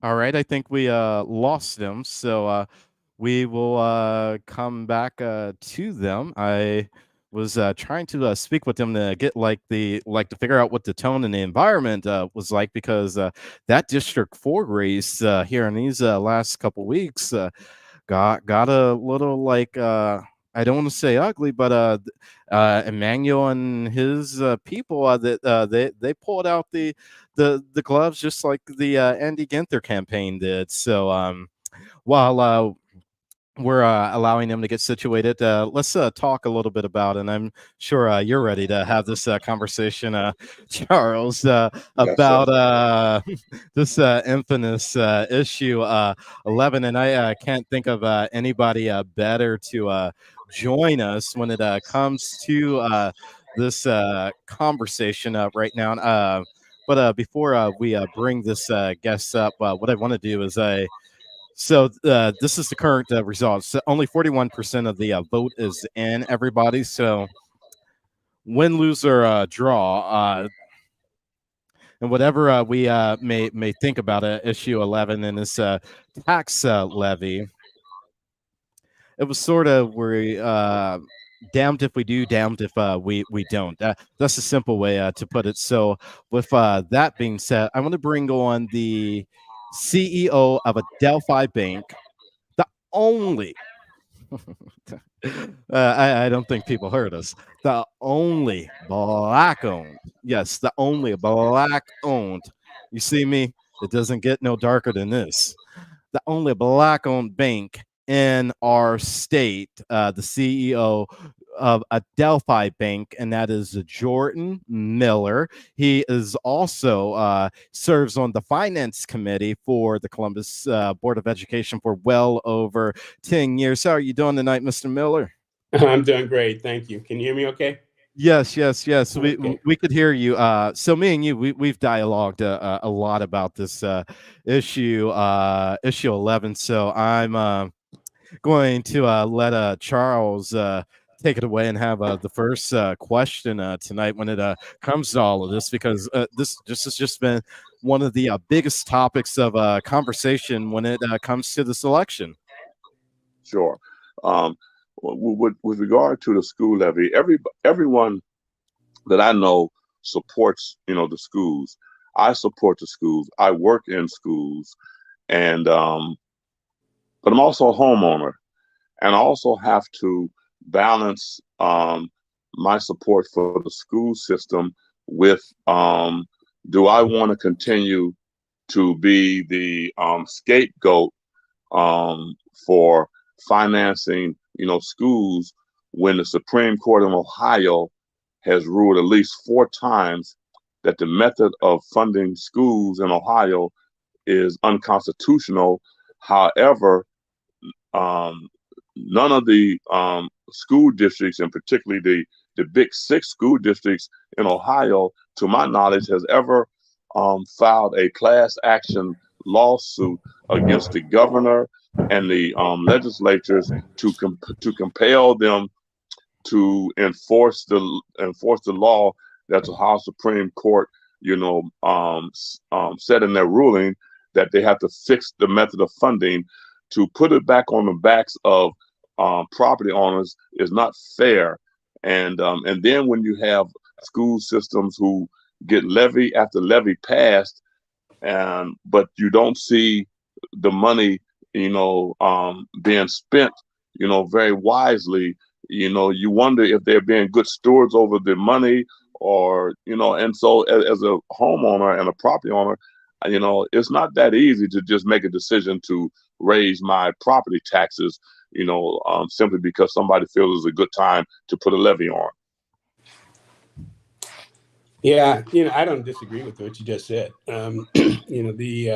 If there's a better way to do it, then obviously that's up to the school board to find those ways, and up to the treasurer of the city of the Columbus Public Schools to find that way.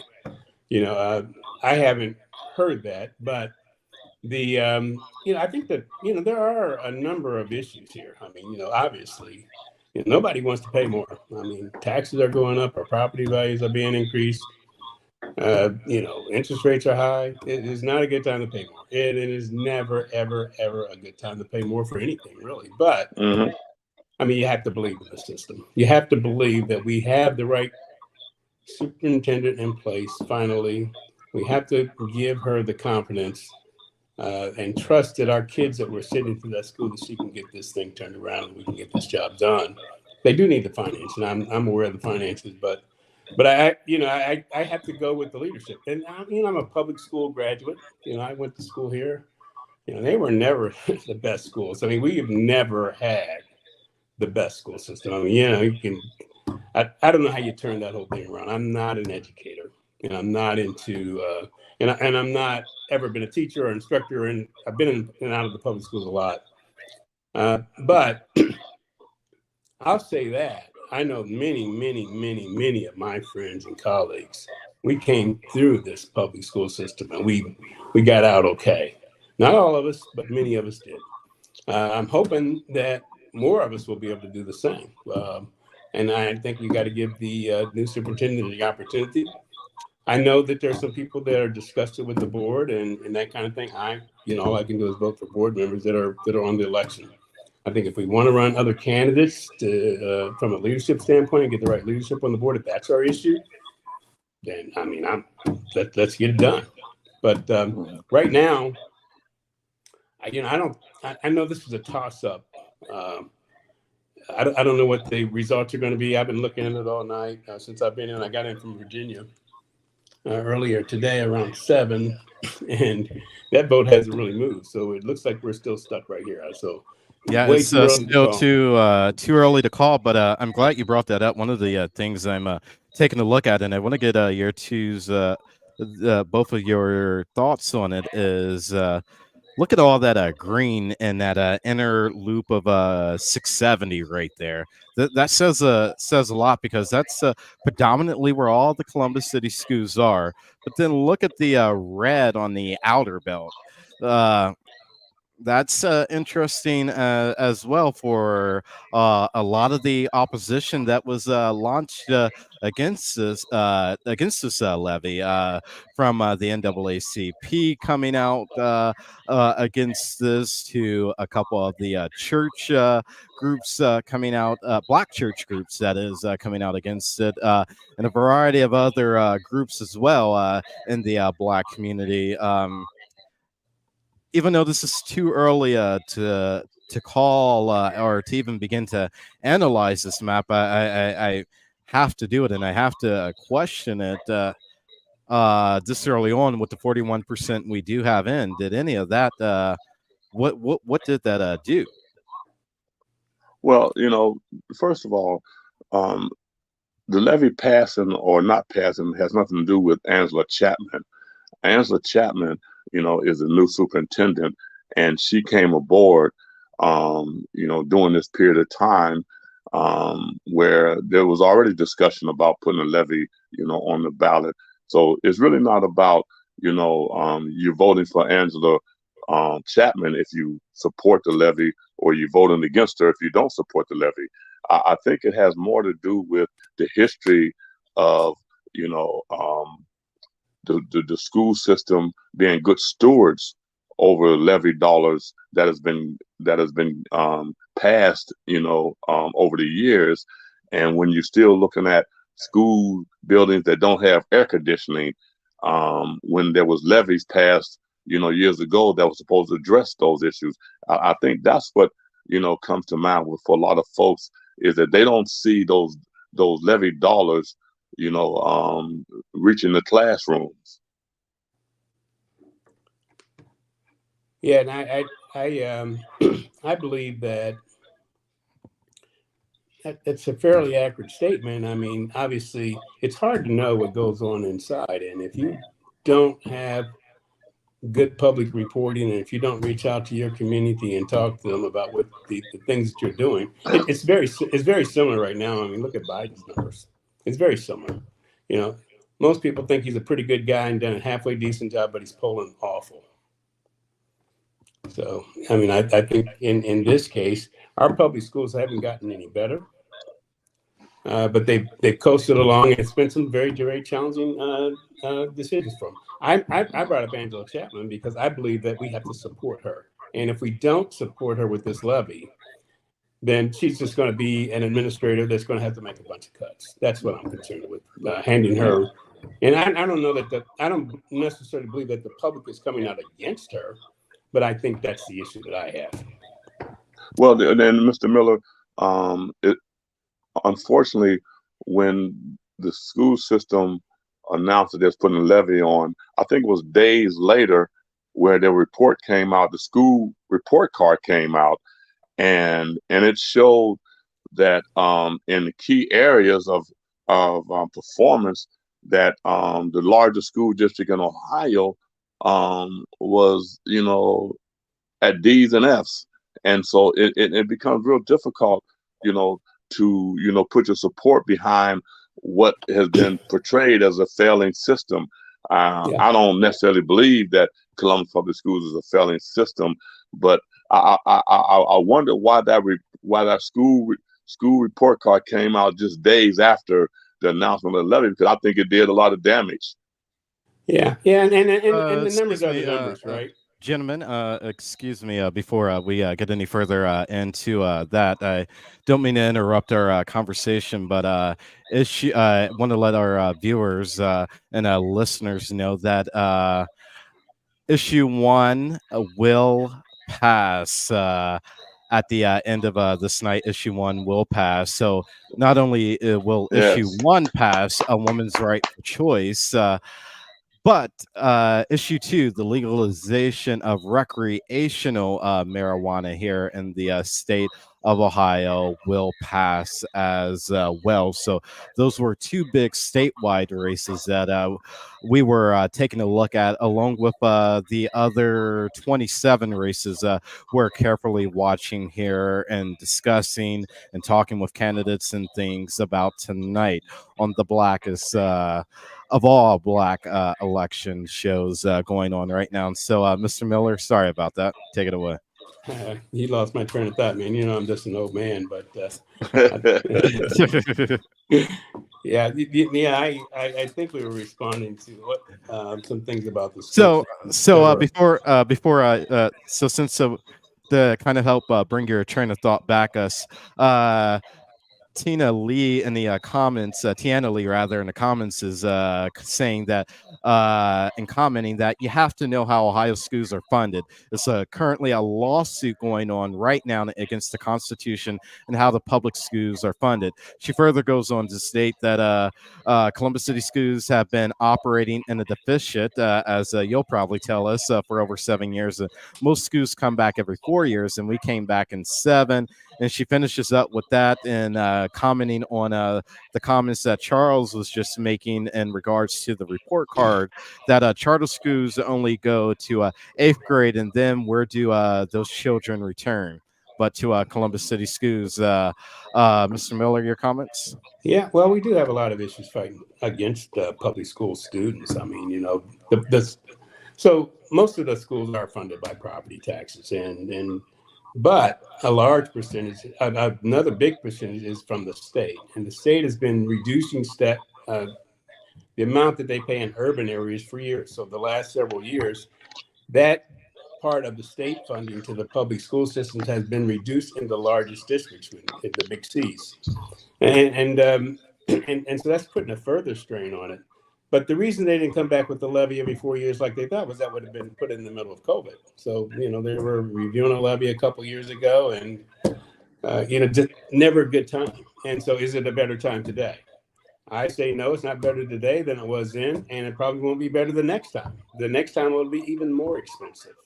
So it's just the cost continues to go up as we continue to run that deficit that the young lady's talking about. But being in banking, that investors are looking for a return on their investment, and so when you look at school levies and people being asked to support a levy, they're looking for a return on that investment, and that return has to be, evident in academic performance in the schools, and so that's what people look for, and in regard to the lawsuit that the sister was referring to, I hope that that more schools will join that effort, to compel the governor and the legislatures to enforce the law of fixing funding in schools. Charter schools, it's not necessarily that charter schools take money from public schools. That's always been, a lie that comes from the Columbus Education Association or all of the school unions across the country. Charter schools, the money follows the child. Wherever the child go to school, that's where the money goes. But we're getting off the subject. But I do want to say to you, Mr. Jordan, I and my family, we are planning to support a Delphi bank, by opening up, an account, in the coming days and months. We'd love to have you, Charles. No. We want all the listeners to have accounts with us. Anybody that wants to join on, whether That's right. whether you're red or blue, but we want to serve our community, and especially our Black community, where we have, and we're trying to develop a strong relationship with the Columbus Public Schools that will enhance the student experience. So, I'm all in No on question. that one. I want to see them succeed, but I want to be clear that I am for this issue because I believe that we have the right leadership finally in place that can change it. They can change the narrative that we've had for several years. And I think we got to give her a fighting chance. So before I agree with you. So before we let you go, Mr. Miller, I mean, you got to tell us how we can support a Delphi. I mean, this is the only Black-owned bank, our bank in the state, and one of a very few that I can name off the top of my hand in the country. So you got to tell us how we can support, and not only how we can support and begin to get accounts and things like that, but just really tell us more about the bank, because you guys are still just literally in your infancy within your first year. Yeah, absolutely, Devontae. I appreciate that. And I want to just make this disclosure. In my capacity as Jordan Miller is why I'm supporting the Columbus Public School System. A Delphi Bank, we've got a lot of people there. I think most of them support the Columbus Public School issue, but they're not public on record like I am. And so it's not an Delphi endorsement; it's a Jordan Miller endorsement. But we're doing great. We're out of the gate pretty early. We have a number of things that we're going on. So we're right in the middle of our strategic plan. We've set our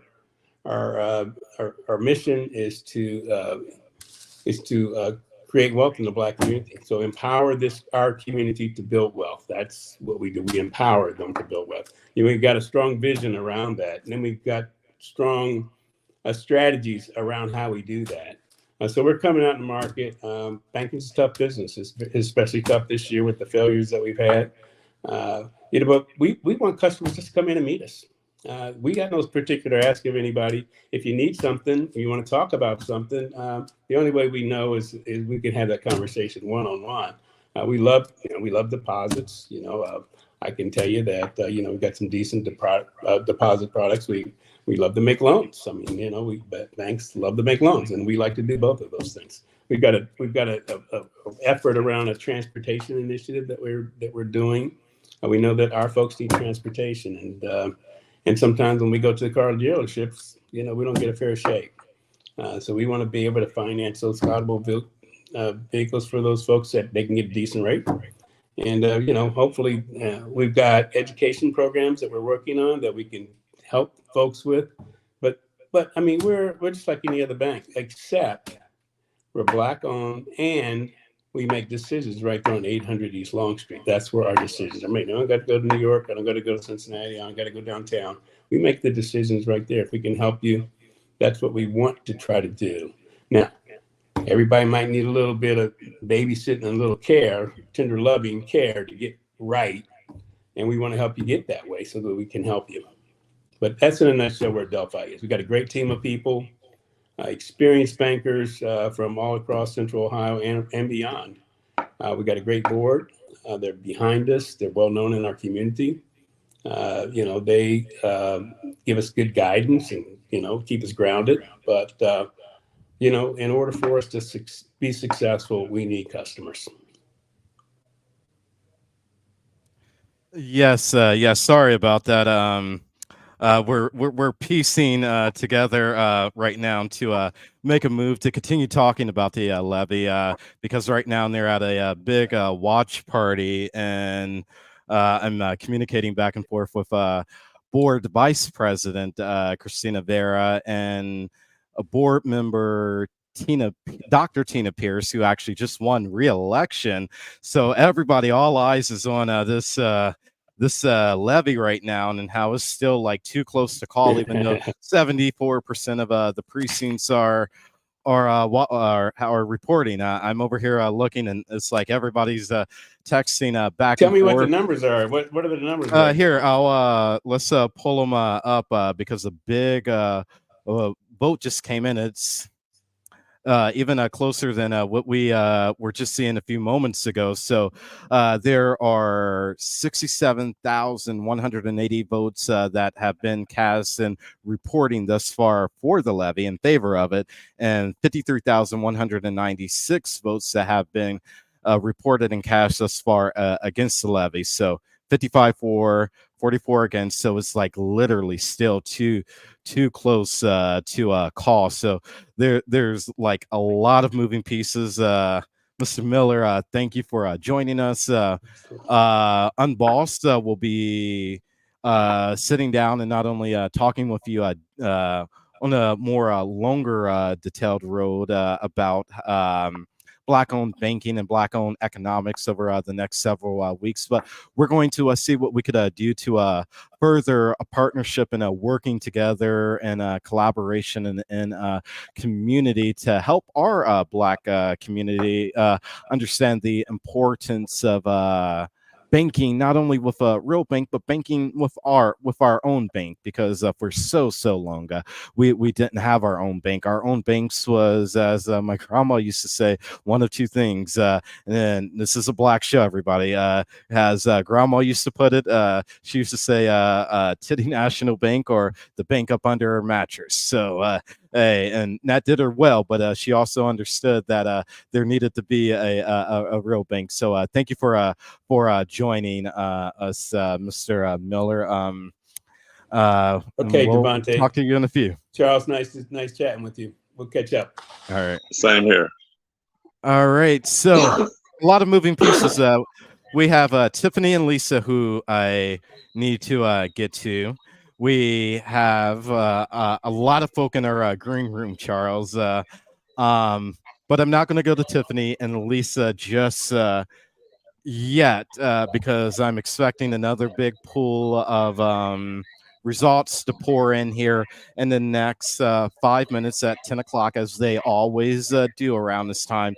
And the results I'm expecting to see that are going to begin to come in are more of the same day and early vote that's going to come in. And then what we are going to see that last little bit is going to be that absentee vote. So before I get with them, because I know they're sitting with Adrian Hood with District 4 right now, I want to quickly move to before Vice President Christina Vera hops on here. Can I jump in there? Can I jump in? Yeah, go ahead. Can I jump in there for a few minutes? Go ahead. I'm going to have to sign off about 10. Two, I just want to say something about the passage of issue 1. That is so important, that in Ohio, a woman's right to productive services will be codified, will be enshrined, into, the Ohio Constitution, meaning that it can never be touched. And I think it's just, wonderful, because men should never have had the right to decide what a woman does with her body. I've always felt that decision should have been women and women only. And I don't know why we as a country have never corrected that wrong. Yes, I absolutely agree and echo every sentiment to what you have said. And I'm thankful as a Black man who has younger Black sisters and Black family members that they get the right to choose. I need you all to understand, because I don't think they really a lot of people really get how powerful this is. There's a difference between get to and got to. females or women in this country, especially Black women and minority women and brown women alike, you get the right to choose. You don't have the right to choose, but you get the right, because that is one of the most personal decisions you're ever going to have, and the personal rights that you're ever going to have in this life, as important as it is to breathe and to drink water. And I'm just happy and thankful that Ohioans stood up and they understood the assignment, Charles. So thank you for joining us tonight, and continue watching. And we got to have you back on. Again, No thank you for question. joining us. And thank you for having me. I appreciate that. All right, not a problem. Have a good one. So what we are going to do right now is we're going to reset, and then when we come back, we are going to be focusing for a few moments and a few minutes on 2024, because as we have been stating throughout tonight's coverage, that the election just doesn't end here. It doesn't. 2024 is a presidential election. It's a general election, and it's coming up. I know this was a big election cycle for an off year, but the real work begins right now and tomorrow. And we have a historic and not only a historic, but a county prosecutor's race coming up in March, a primary that if you thought this was something, it's going to be even more interesting come March of 2024. And we have one of the candidates that's going to be joining us next. We're back right after this with more on Black Columbus Votes Matters 2023, streaming live right here on Unboss Columbus.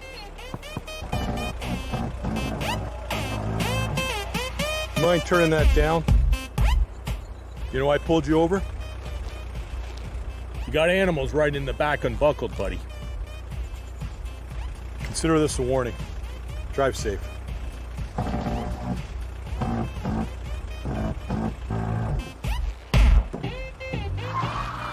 Some laws are stupid. Having legal help with traffic violations is not.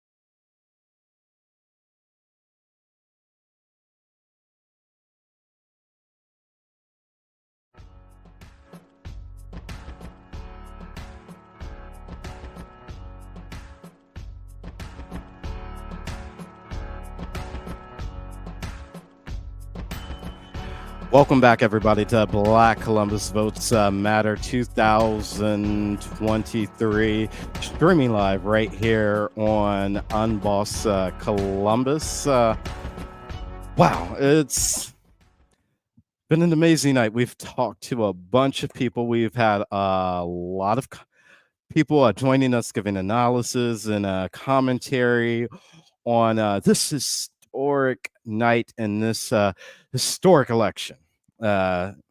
There's just no other way to sum it up. So before we come back present day, let's jaywalk a little forward into the future. And I want to take the opportunity to allow you all to get a few moments to become familiar with this candidate who's actually running for Franklin County prosecutor. She's the current I'm trying to give her a new job promotion already. I'm pretty sure she didn't want the one I'm about to give her. She's the current city attorney for the city of Delaware, and that is no one other than Natalia Harris. How are you doing tonight on this big night? Number one. Hey, I am okay. How are you? I'm doing amazing. I mean, it's our Super Bowl. What we gear up for every year, and what we love more than anything. So I mean, let's just get right to it. So talk to us a little bit. Tell me a little bit about not only who Natalia is, but why you want to be the next Franklin County prosecutor, because you have your work cut out for you. I would agree that there is a change that is in order. So, as you said, my name's Natalia Harris. Above all else, I am actually a public servant. I grew up in a household of public servants. My mom was a teacher. My father worked in law enforcement. My mother passed away when I was really young, so my dad raised us as a single parent in a single parent household. And with him being in that field, that is what kind of caused me to be interested in criminal justice. My dad's sister was murdered, and I say that now because the person actually was convicted of murder. And it was out of that I discerned that I wanted to be a prosecutor, because I really didn't understand the dynamics that were going on and the stories that I was hearing when they would come back from the trial. And so I ended up going to law school. My entire career has been in public service as a county prosecutor in Montgomery County, the first African American female prosecutor in city of Cincinnati, the same with city of Delaware, and now I'm Delaware's city attorney, which is essentially the same job that the county prosecutor's office is here in Franklin County, but on the next level of government. And so to your point, why am I running? I am running because I'm from Franklin County. I grew up in Franklin County. And while I have a comfortable job up in Delaware, I have been able to discern that this is bigger than me. And I believe that I can lend my services to the community that I grew up in. I think the community is ready for transformative change in that office. I have a record of transforming offices, and I should say a record of transformative change in the offices that I have run. I think that the community is ready to have a prosecutor that is immersed in the community and is looking to the community to help us resolve some of these problems that we're dealing with as a community, instead of telling the community what we're going to do and what works best for them. And so that's why I'm running. So I can't like let you go without asking you this question, because it's probably the question that's on everybody's minds. It's not a question you could probably answer tonight even, but what do we do with all of this youth violence going on right now? How does the current office you're running for, how do you begin to handle that, to change it? Because our officers, they blame your office says their hands are tied by the judges, and then the judges say it's the elected officials and the politicians, and it becomes this never ending cycle. So I know something you might not be able to fully answer here tonight, but I know you've had to put some thought maybe into it a little bit. So what can you share with us about that? So I agree with you that that is a question I, at this moment in time, will candidly say I do not have the pinpoint answer for it. And I think that any candidate in this race that would tell you that is being, at minimum, untruthful.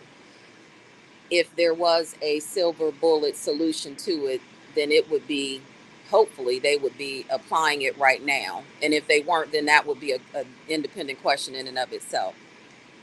What I do believe is that there is something that can be done, and I believe that some of those resolutions lie in the community, which is why when I was referencing earlier the office and the community, or I should say the community being ready for a prosecutor who is immersed in the community, who is looking to the community to help solve some of these problems. A prosecutor who the community feels comfortable partnering with to help resolve some of these problems. All right, so the final question tonight for you, because I see you are putting in order right there. So be sure to add me a little mill onto the tab right there, and I'll pick it up after the show. But the final question tonight is, what does it mean to you to be the first Black woman to run for county prosecutor and potentially the first Black woman to be elected for this position, and to be doing it all while running up against a Black man? This is just a historic election all the way around, because we're seeing the face off, and it's something that yes, you see in cities like Chicago and others, but we've never seen it here in Columbus and in Franklin County in particular. So you're right, it definitely is a historic time. And while I would be the first African American female prosecutor here, I don't see it being about me. What I see it being is the community seeing someone in a system where people who look like me are overrepresented. They can now see themselves in the person that has the authority to structure how policies around how their community is impacted. I see an opportunity for little girls who, like myself, when I wanted to be determined I wanted to be a prosecutor, it was at a time where Franklin County was having had their first municipal court judge, African American female municipal court judge elected. And seeing her helped me to envision myself in a similar type of role. And so, to your point, it gives an opportunity for young Black girls to see themselves in positions that they otherwise may not. And so while it is a historic and important opportunity for the community as a whole, I don't think that that is where the focus should be. I think the focus should be on how do we as a community as a whole, whether you're Black, part of the Black community or not, how do we address these issues that are impacting the community as a whole, but more specifically, the African American community. And I think that having an African American might assist in the collaboration with the community in that regard. Well, thank you for taking a few minutes to join us. I'm let you finally get to put that order in for your food, and I was serious about my order as well. But thank you, and we look forward to catching up and covering your race inside and out, because as I will continue to mention, things are about to get heated up, because we don't get to take a break, because the primary elections aren't in May next year, but they're in March. Yes. So you really only get a few weeks, literally, in the sense of it all. So whatever we can do to support you, whether that's knocking on doors or whatever, we have your back, and that goes to any of the candidates as well. So thank you. Thank you. All right. You too. All right, everybody. 91% of the vote is in, so we're going to go ahead and go recap some of these races while we are waiting on Tiffany and Lisa to get settled with Adrian Hood with District 4. They're at her watch party now. So right now we can project that Mayor Andrew Ginther will retain his seat for a third term as Columbus mayor with 91% of the vote reporting. Columbus City Council district race, District 1, Chris Whitekey, a new political newcomer, will be the new representative, a new council member for Columbus City Council. In District 2, we can comfortably project, after all the votes are counted, that Nancy Day Ucker will be a new political comer to District 2, receiving over 72% of the vote. Councilmember Rob Dorans will represent District 3, receiving a little over 122,000 votes. District 4, the race is probably still too early and too close to call, but I have a feeling, as we know that's going on downtown, that some people are trying to take a victory lap, but is it really a victory until the last votes are counted in? So Tiffany and Lisa are at Adrian Hood's victory party, and they're Tiffany's with her right now. Hey, how are you two? We are good. Hey, take it away.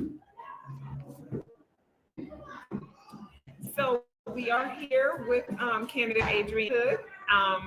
Very excited to be here. Very excited to have watched you in the. I always say you are my example of race under pressure. Oh, absolutely. Absolutely. Thank you. I appreciate it. And I appreciate y'all being here and wanting to spend some time with me because this journey has been real. And like I said earlier, it is not for the faint at heart. It is not. When you want to be a true public servant, I think that your heart is in that piece. And so you really go out to work to touch the community. And that's just a continuation of the work that you've been doing. Yeah, like I really was out at the polls until he came out and pulled bags. And he was like, yep, it's done. And I was like, okay, I'll go on. And Stacy called me and she said, it's time for you to go home. I was like, I just pulled up in my drive. Yeah. So, can you talk to us a little bit about how you navigated the process up against lots of dollars and sample ballots, lots of sample ballots, lots of literature that Lots and lots and lots. I got all the junk mail at my house that went straight to my recycle bin. Honestly, it was a whole lot of prayer and relationships. It was relationships that I had built over the years, even before my son was killed, but especially after my son was killed, it brought a bigger community together, black, white, brown, everything, anything. And I count my blessings with that, and I would have been able to do it without first father, yes, and second my community. Yes. So, quite a few races, there were no challengers. Should you prevail, were you going to work with those individuals? And should you, if you don't prevail, what are you going to continue to push for your platform? Well, I heard you say something some years ago when you were running for city council at a particular candidates forum that was at the AME church. And you said your response to, I forget what the question was, or the comment, I should say, but what you did say was you've been showing up and it's been for free. So my expectation of myself is I'm going to continue to show up. Regardless as to what this outcome is, it's never been about a title. Yeah. You know, it's never been about clout or anything like that. It has legit, sincerely been about my community. And I'm thankful, you know, for that. And I'm sorry, what was the first part of your question? Because I think I answered. What were you gonna hold them to, or what are you gonna fight for if you prevail? Especially now we have these districts. Your challenger has like public safety and those type of things. Like what are you going? What is going to be your first active duty come January? So it's funny because my godson just asked me that question. I feel like it is my responsibility to learn my job. Okay. I feel like that is my responsibility. Please understand that that is the answer from a true public servant, Hope. Those people that want to go in and learn what they need to do so that they can do a good job for you. Not so that someone can tell them how to vote, because with the history of our people and what our ancestors fought and died for our right to vote, we got to learn our stuff and honor them and carry that legacy forward. Absolutely. And so, you know, like you said, in order for me to execute in an efficient way, I feel like I have to do my due diligence and learning what my responsibilities are. As you both know, I retired from the Air Force back in 2020, and even thinking back to basic training, all that, you know, and all of that entailed, I had to learn things. Basic training is called that for a reason.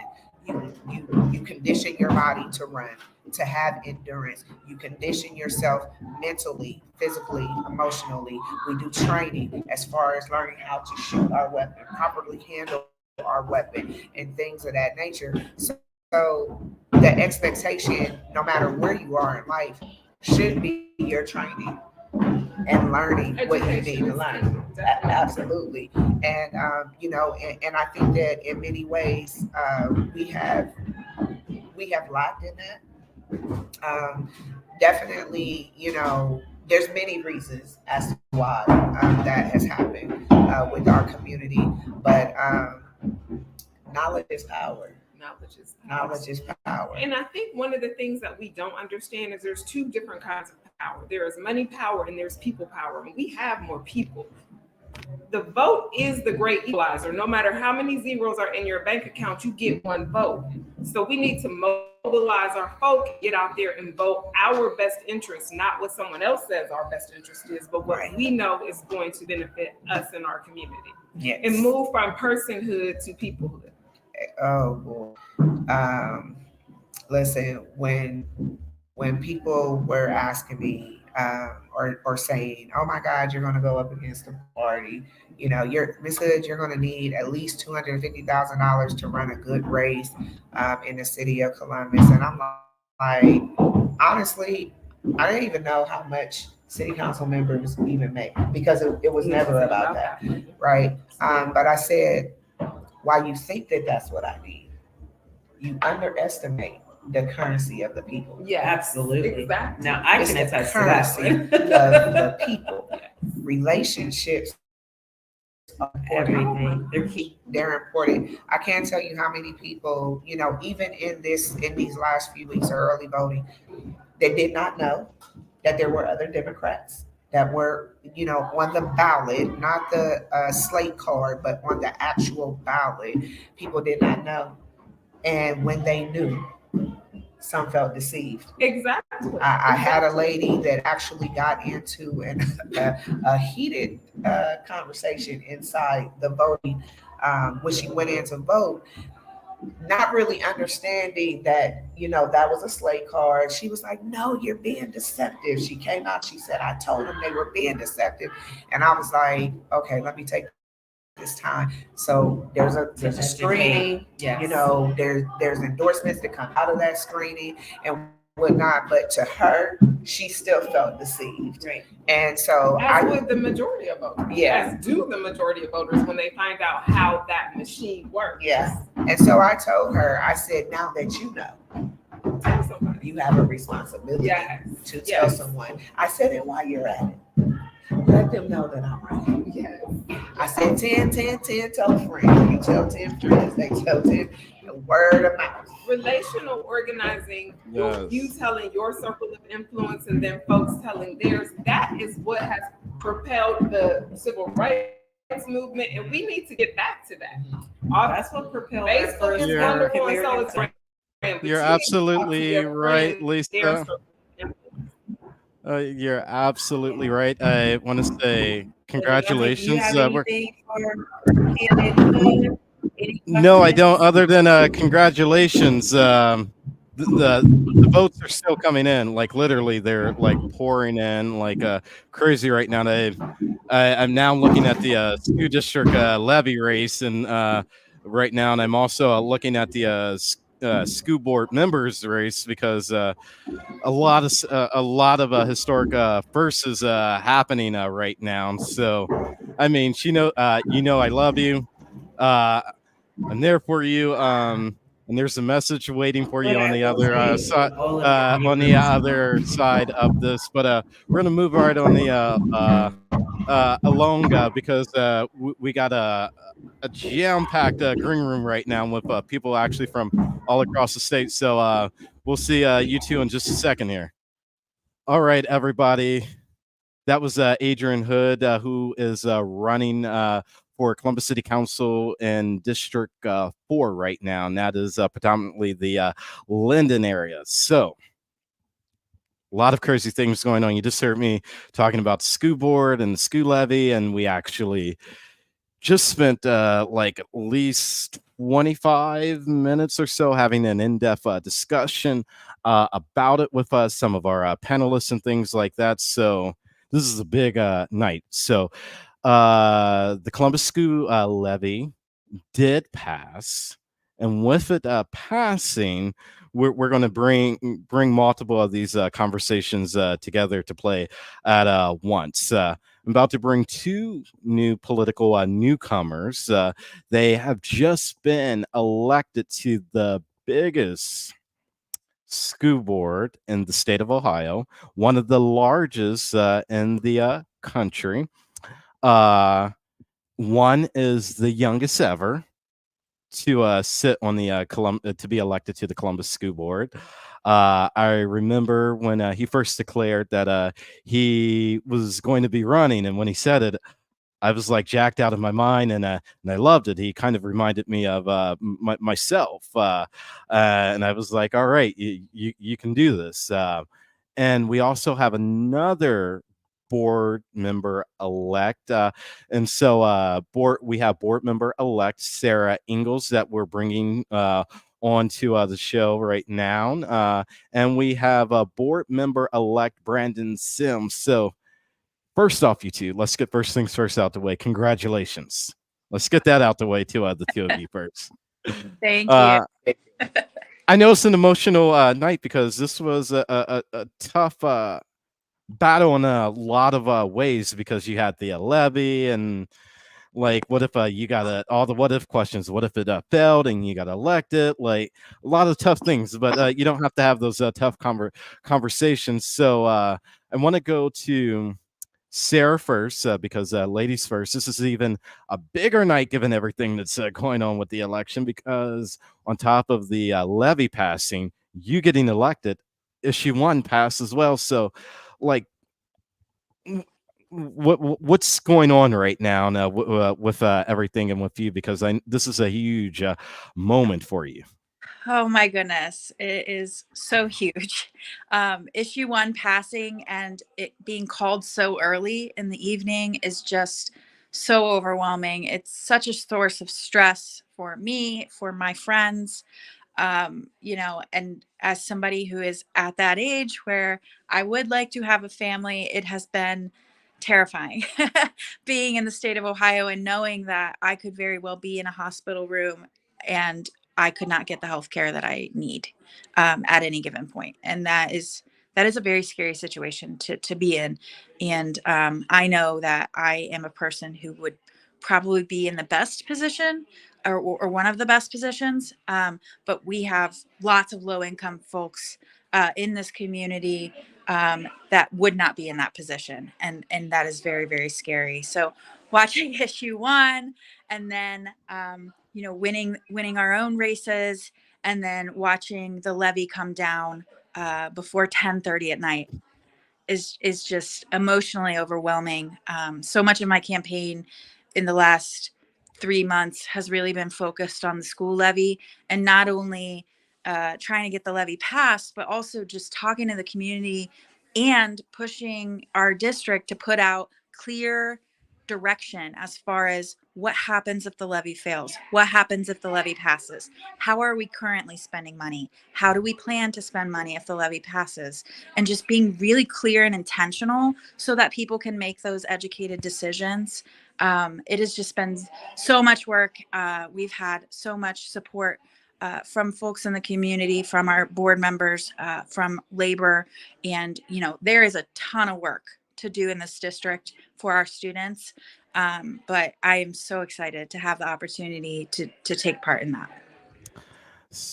Thank you. Congratulations once again. Brandon, people are going to be trying to reverse engineer following your footsteps. You were the first.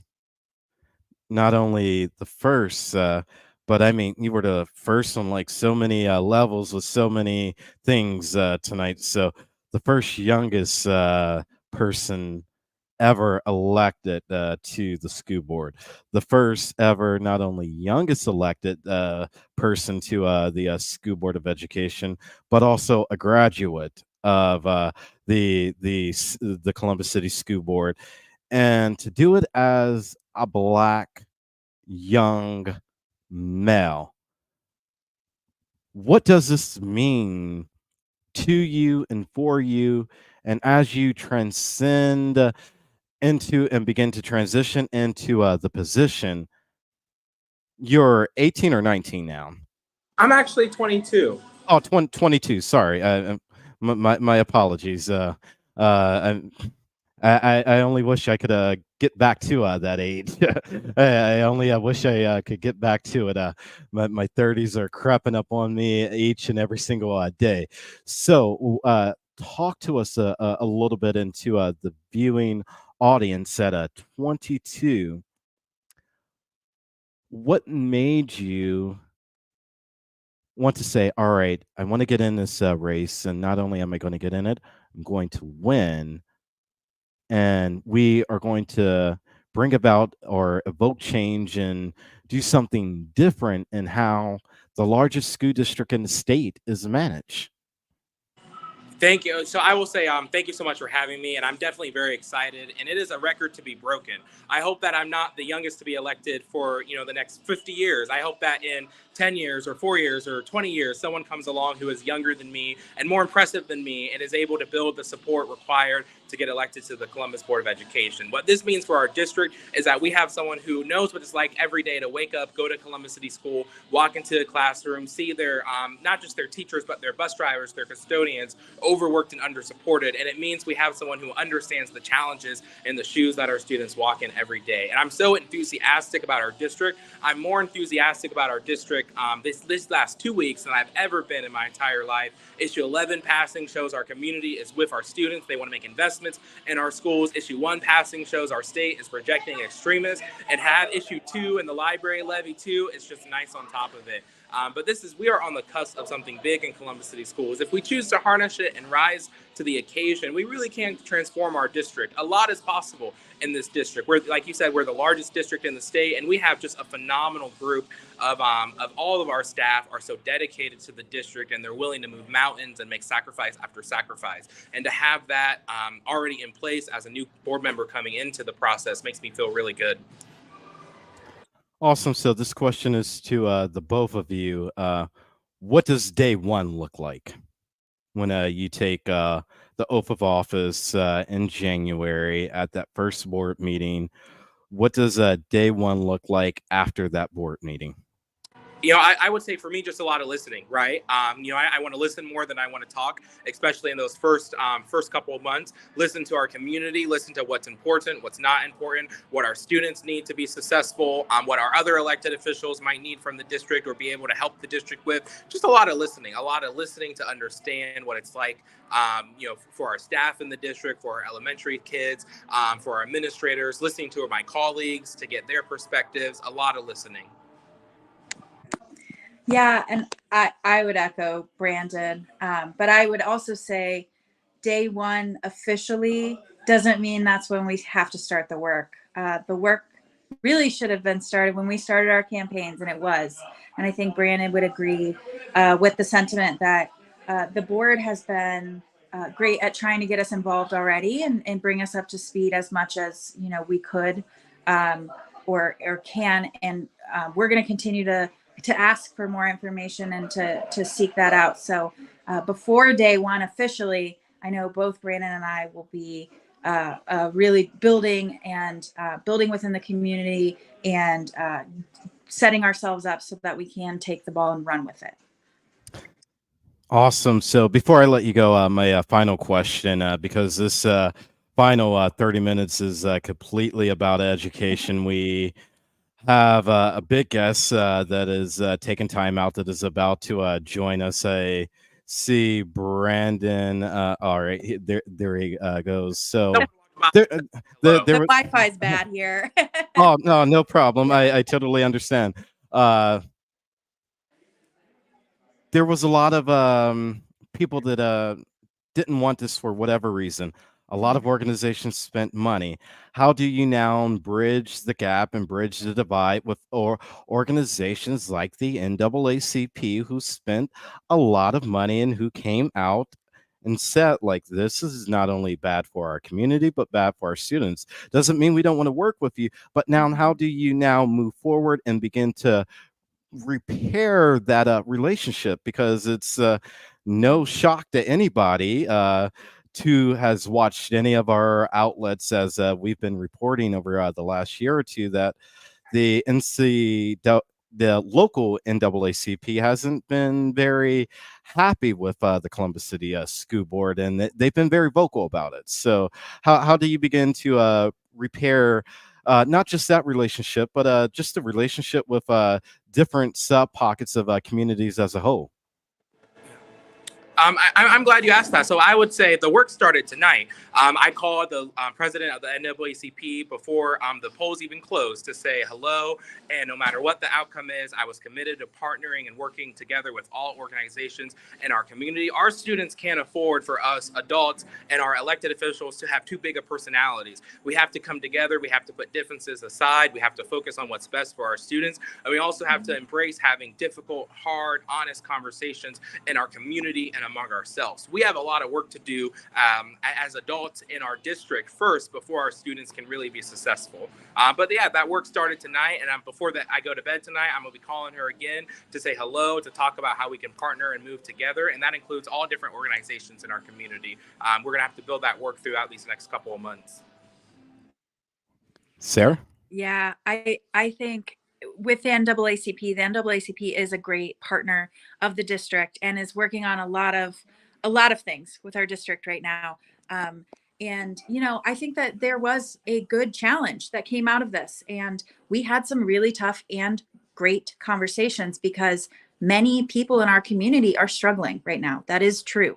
So when we talk about the arguments that were being brought against the levy, we hear you. I hear you. And I'm committed to making sure that, one, we're speaking with the powers that be, right, that have power over controlling not only rent, but also our taxes, or assisting our homeowners, and especially our elderly homeowners, so that they're not losing their homes because of rising taxes, but also, finding other opportunities to generate revenue within our district, and finding opportunities to build and partner with organizations like the NAACP and many of our other organizations here in Columbus. And so, on early vote, the NAACP was out, and we had some really good conversation and poked fun at each other, so the love is still there. And I definitely am looking forward to partnering with the NAACP on lots of things moving forward. I absolutely understand the concerns that were addressed or that were raised, and those are real. Those are real concerns, right? That living people in this community are going through. And so we cannot just, take this win and ignore those. We have to figure out a way to address those underlying concerns, and I'm looking forward to doing that. Definitely, and I'm looking forward to sitting down, chatting with the two of you on progress and just having a deeper conversation when you've had time to process everything. Do me a favor, go pop a bottle of champagne, have a drink. If you haven't had the chance to have one, you've earned it. You two have run a hell of a campaign over these last few weeks and months, and now that we're out of GOTV and in celebration time, because I know what it's like on that side of the owl in hours like this after the polls close. Get some sleep, take the day off tomorrow, nobody would blame you, and then you can get back to work on Thursday. How about that? Yeah. Thank you guys so much, and I look forward to coming back on in the future. Definitely. We'll talk soon. Have a great one, you two. Thank you. All right, so a lot is going on. 99.9% of the vote is in. Issue 1 has passed. Issue 2 has passed. The Columbus School Board levy has passed. The Columbus Library levy has passed. We are going to recap all of the races here in just a few moments.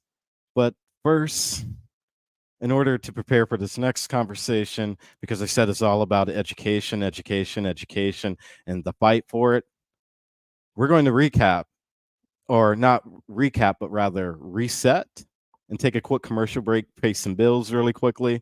And then we'll have our next guests on. Lisa and Tiffany will be joining us back. It looks like they're on the move. Don't know where they're on the move to, but they'll be joining us live.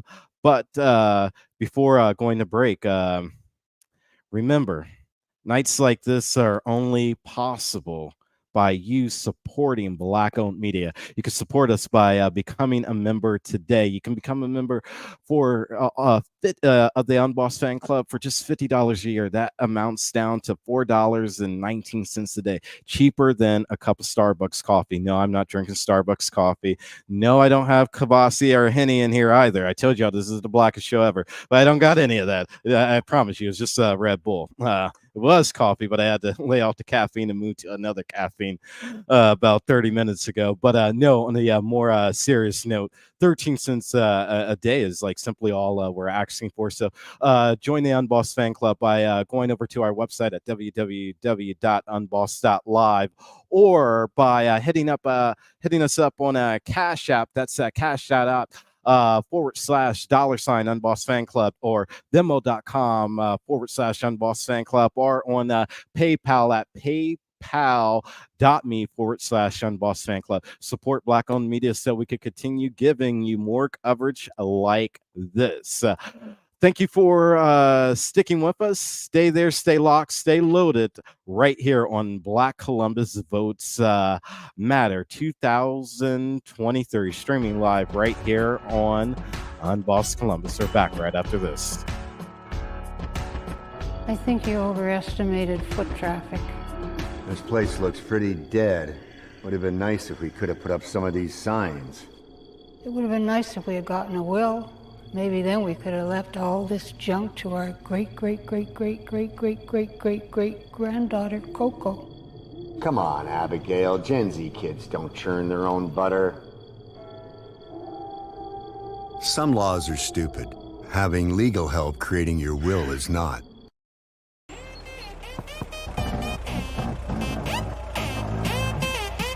Mind turning that down? You know, I pulled you over. You got animals riding in the back unbuckled, buddy. Consider this a warning. Drive safe.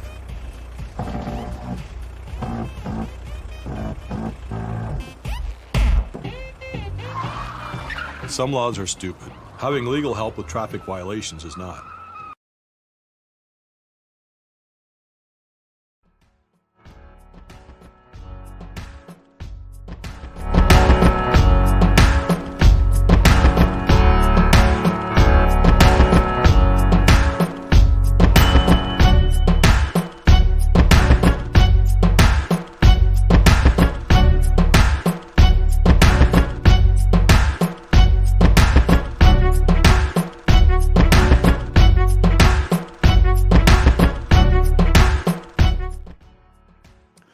And welcome back to Black Columbus Votes Matter 2023, streaming live right here on Unboss Columbus.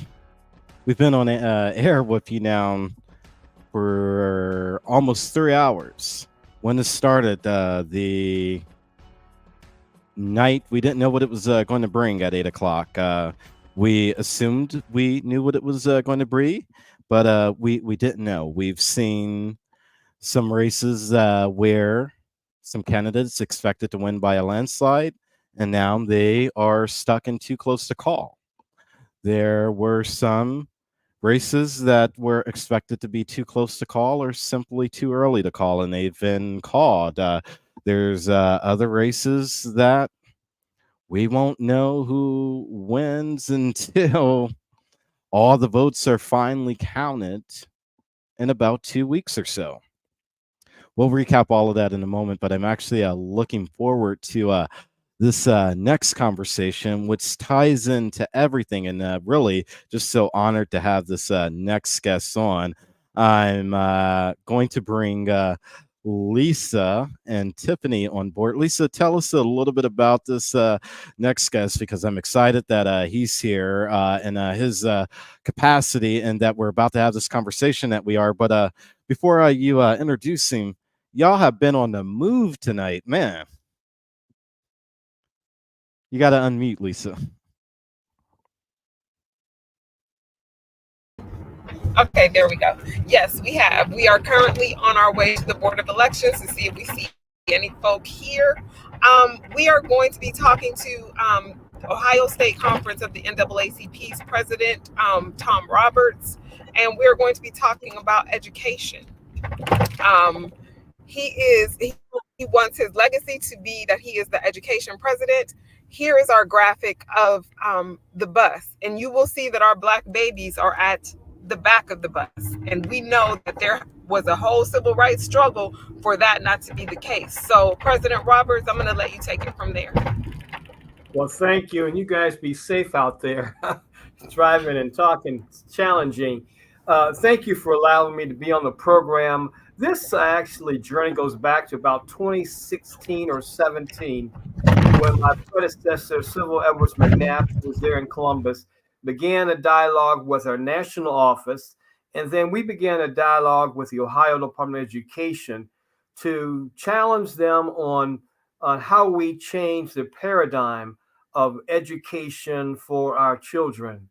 And as the bus demonstrates there, the graphic shows that when the state of Ohio put forward its Every Child Succeeds Act, its ESSEN plan, it lowered expectations for Black students over white students. And that really made me and others upset. And so their task force on education has reviewed every school district in the state of Ohio, and there are roughly 611 school districts. And we know where each one of those school districts stand when it comes to, as I call them, our babies, when it comes to literature, when it comes to math and science. So we know where they stand. And so we've been trying to get our 11 school districts to take a look at the report cards in their schools, and to work with the school boards and others and parental groups to improve the quality of education in those school districts. So my goal is to help the 11 units implement a better review of what we need to do to move our children beyond where they are today. You know, we are coming up to celebrating Brown versus Board of Education, And the bottom line of Brown said, when states take on education, they shall do so where education is quality for everyone, basically. So that's our goal. I spent the last 2 days, this past weekend, in Washington, D.C., with our national education director, Ivory Tolson, and he shared with us our plans as a national organization. I think Ohio was well ahead of that plan, but I think our goal is just to challenge the 1,100 school districts in Ohio, and especially those 11 or 12 that have the most of our babies. So I'm glad to be here and to share our thoughts. Lisa, you're muted again, Lisa. What we know is that Ohio, it's been a long day, is not living up to the promise of Brown, because what we have is academically segregated programs in integrated schools. Speak to us a little bit about the difference that the Ohio Department of Education has for Black babies versus the majority white population. Well, I think that graph shows it all. If we can see that again, the school bus, because it really sets out where, for some reason, they believe the Every Child Succeed access, that they have to have standards. But what they're saying is that they want Black children to standards, not standards necessarily so much as expectations. They have lower expectations for Black students over white students. And if our children are already so many years behind in the area of literacy and reading and math, to lower that expectation is simply going to make it worse. It's not to say teachers are not going to teach, but they don't have a higher goal to be set for. So when we set goals high for our students, we know they achieve them. And they will achieve them. They will excel. There's a good book I'm encouraging people to read. It's called Young, Gifted, and Black, where they talk about specifically when our children are challenged, they meet that challenge. So we're upset that the expectations are lower, but that's not going to stop us, because the campaign is for me to take this word to 11 school districts, and I have to go to 611, I will, but especially those 11 or 12 or 13 that has the majority of our Black babies. So I think part of our campaign has to be to have our school district think what we're doing and think how we can make our children excel. I'll give you an example of what I'm talking about. We know that the schools of arts, students who are in the schools of arts excel. It's something there that makes them interested in being in a school of art. We need to make every school district in Ohio have those same kind of characteristics. What makes that school excel? The students love coming to school. They love to be able to produce their product, whatever it might be. Every school district should be the same way. So that's our goal. I'm not going to wait for 10 or 11 years. We have to do this right now. The fierce ecstasy of now is what we need to be working on. Exactly. And we also know that sometimes we get sidetracked into those conversations of high poverty, but we also know, and on the work that the task force has done, that there are schools that are in 100% poverty whose children are achieving at the A and B rate. There are best academic practices to teach Black children, and we have to press that issue.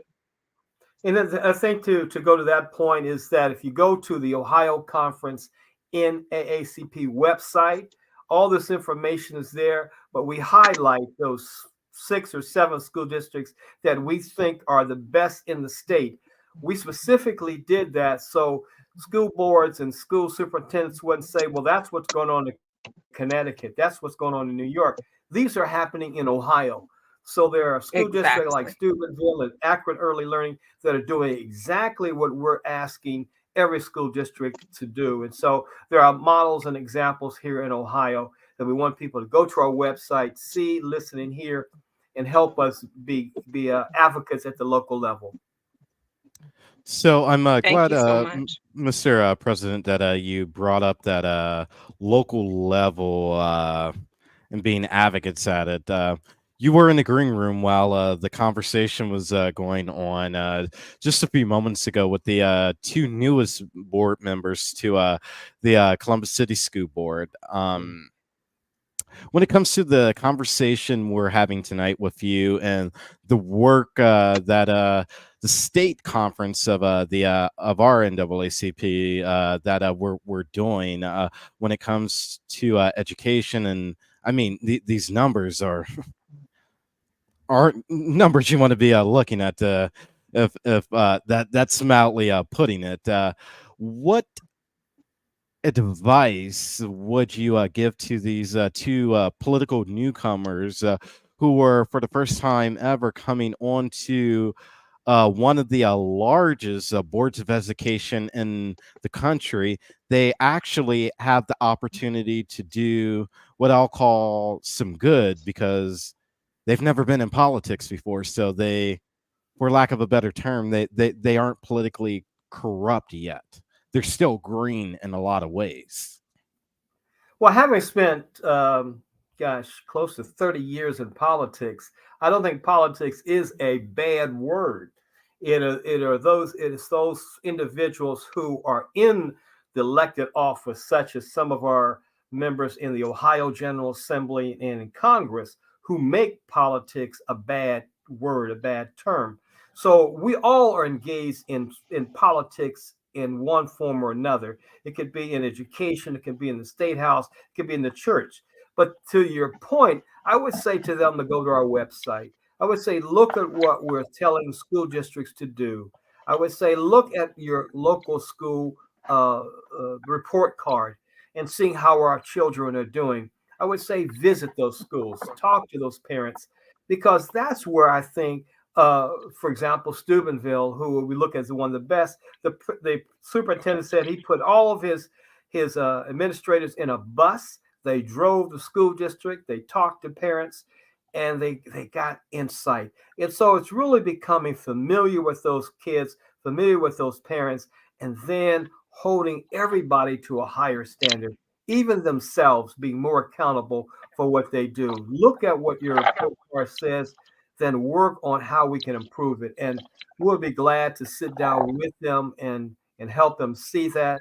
The task force is very interested, especially the 11 school districts, in living up to what Brown has told us to do. President Roberts, this is Tiffany White. How are you this evening? Go ahead, I can't hear you.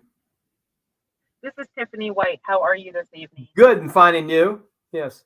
Good. I'm actually asking this question because as a member of the Columbus NAACP, our president came out against the levy, which would tax, in essence, mostly our seniors because those are our homeowners Right. in the city. How do we get them to get on board with what you're doing on the state level to come up with these things that are the best practices for our Black children in the city of Columbus? Well, I think people like members like you need to take it back to your leadership there in Columbus. I think you have to do what you have to do on levies and things of that nature. You know, the General Assembly still has not got it right, but they punted. You know, I don't know, this is probably year 14 or 15 to Perry. You know, when we still rely on the property taxes to pay for education. And the General Assembly said they did what they thought they should do. And then the Supreme Court put it back in the General Assembly's lap. And the General Assembly basically said, we've done our best. That's it. Well, school funding is still an issue. And so we're constantly relying on low wealth districts to provide the money, those property taxes. I was in the General Assembly when this debate took place. Having said that, it is one of those issues. But I think if we don't look at improving our education in every one of our school buildings in our school districts, then I think we are failing as this generation living up to Brown versus Board of Education. And as Lisa pointed out, we have academic segregation going on right now, and our babies are not passing They're not, doing well in these subjects. I think there's too much of the gadgetry, and we need to go back to reading books. We need to go back to having libraries in our homes, and having conversations. And so groups in the community, the Black church, and sororities and fraternities need to need to step up more and take on some of these challenges. So for me, every school district, and especially the 11, need to have a local group that's going to look at what our children are doing in those three major areas: language, arts, science, and math, and work on how we can improve them. Our babies can, and we know we can see them on a daily basis when we talk to them. They can do those things. We need to challenge a little bit more, and give them the rewards, so they know that they are valued and that their education is of value to them. Definitely. That is so important. Currently in Columbus, 65.5% of children are less than proficient. There's a lot of work to be done, and we need to hit the road and get it done. And I think part of what we have to understand is, what do those tests tell us? And that's one tool to be used. But if we challenge our children, understand where they're coming from, they will excel. They will perform. Study after study after study has convinced us of that. And so we're just looking at one tool, and that's the test.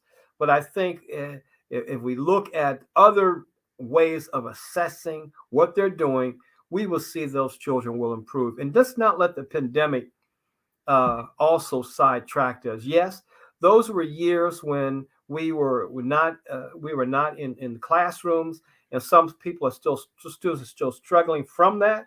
But I still think that they can excel, and we need to make sure that happens. Definitely, they can excel. And we also know that there were districts that during the pandemic were still excelling, so that their children were not, 65% of their children were not failing. So we can't continue to lean on crutches because our babies are suffering. Exactly. All right, President Roberts. My phone is literally blowing up here from you wouldn't believe it, people from both sides of the aisle, and I'm not making this up. One person, if I say their name, you would probably more than undoubtedly know them. They were shocked and honored at the same time that you took the time to have this conversation with us, because of how important that it is. But to use the phrase that they and the couple others have said, they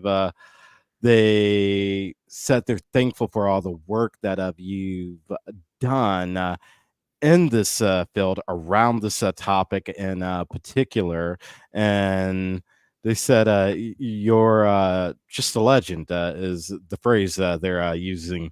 I'm sure you would say no, but I mean, your advocacy, to use a word that you just used, speaks for itself, and it's because of leaders like you that continue to fight and continue to teach and implore in my generation and in younger generations to fight, and not just to fight, but how to fight and how to advocate on topics like this is very, very important. You mentioned, you spoke, and you communicated and elaborated on a lot of things. But the one takeaway I took from this is that two things, actually. Number one, you have to understand the rules of engagement when it comes to this. So yes, everything should go back to a local level, and yes, all of these local races are important. But when it comes to topics like this, what's very, very important in understanding the rules of engagement is that this fight needs to take place in the state house. The reason why, and this leads to my final question, that this needs to take place in the state house is, I want to get your thoughts around what just went down in the court system and a little bit in the General Assembly too. It started in the General Assembly, then it went to the courts. Basically, the fight that with the governor taking over the Ohio Department of Education and kind of bringing it under his purview. What are your thoughts around that, and does it harm us even more as a black and brown community, especially in terms of this conversation right now and the topic of discussion around Brown v. Board and the work that you're doing and advocating about? So let me say this to you. The General Assembly and the governors in Ohio have been in control of public education since Governor Voinovich.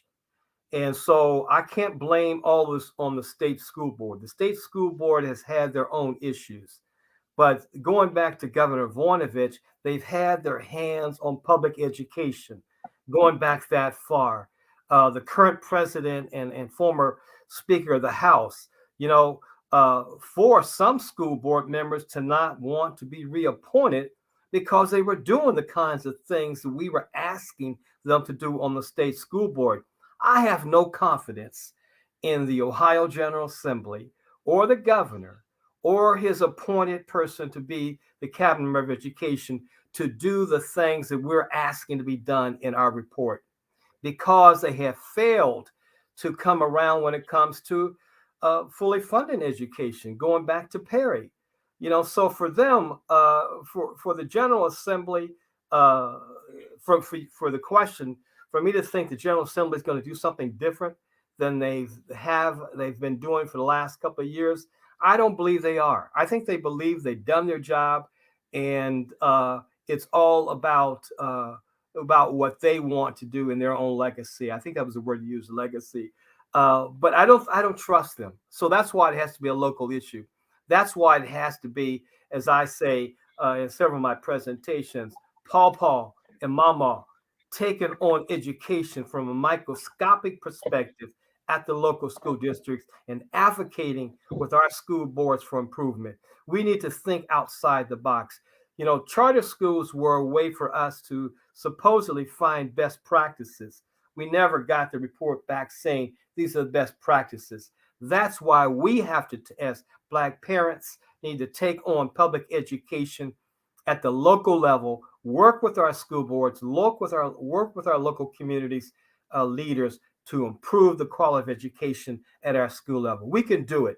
I don't trust the General Assembly to do it because they've been in control of it for so many years and have not improved one bit. They thought taking over a school district, as they did in Youngstown up in Lorraine, was the route to go. And they spent more money, and the students have not been as successful. So I don't trust the General Assembly one bit. Well, I'm in agreement with you when it comes to Mama and Pawpaw. That's how I become the young man as I am today. I'll take it back even one step further to great grandma and great grandpa. Not only listening to their stories, but them like imploring and putting in education in on you. I'm like well read because of them, and I have those libraries in my home that you speak about. I think my library has a personal library that has close to like 600 plus books. But not only that, I'll inch it a little bit further. My mom and grandma, they all done something a little different with me, my siblings and cousins. And when we were doing homework and doing workbooks and things like that, we couldn't use the eraser. If there was any remnants, and I would hate it, but now I respect it. If there was any remnants of an erase mark on a homework, they would take it and ball it up, and we would have to go get a new worksheet or whatever from the teacher the next day. Of course, we would be docked the points on our homework assignment, but that also taught us everything that you're speaking about and referencing right now. Yeah. And the other thing is that my mother started in early child education. So we know what we need to do. And when I was in General Assembly, it was Ray Miller, who was the first person to put money into early childhood. You know, so that just tells us that we know what works. And we've known it since the 60s and early 70s. That's why I'm saying, as community leaders, we need to take on this charge and make it happen, working with our school board and other leaders. So we can do it. We just have to have the conviction of now for it to happen. Yes. Lisa? You're muted, Lisa.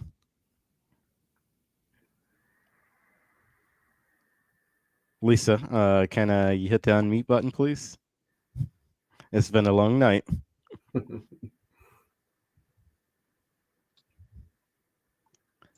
Yes, it is.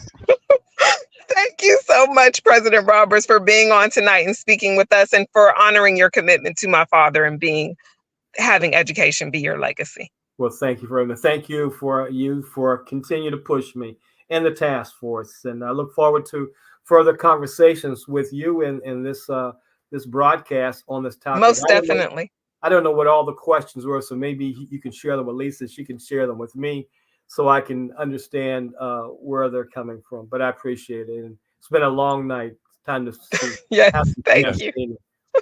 Yeah. Yes, thank you for your time, Mr. President, and we hope to be speaking again very, very soon in the near future. We will do that. Thank you all. All right, have a good one. Good night. Good night. Good night.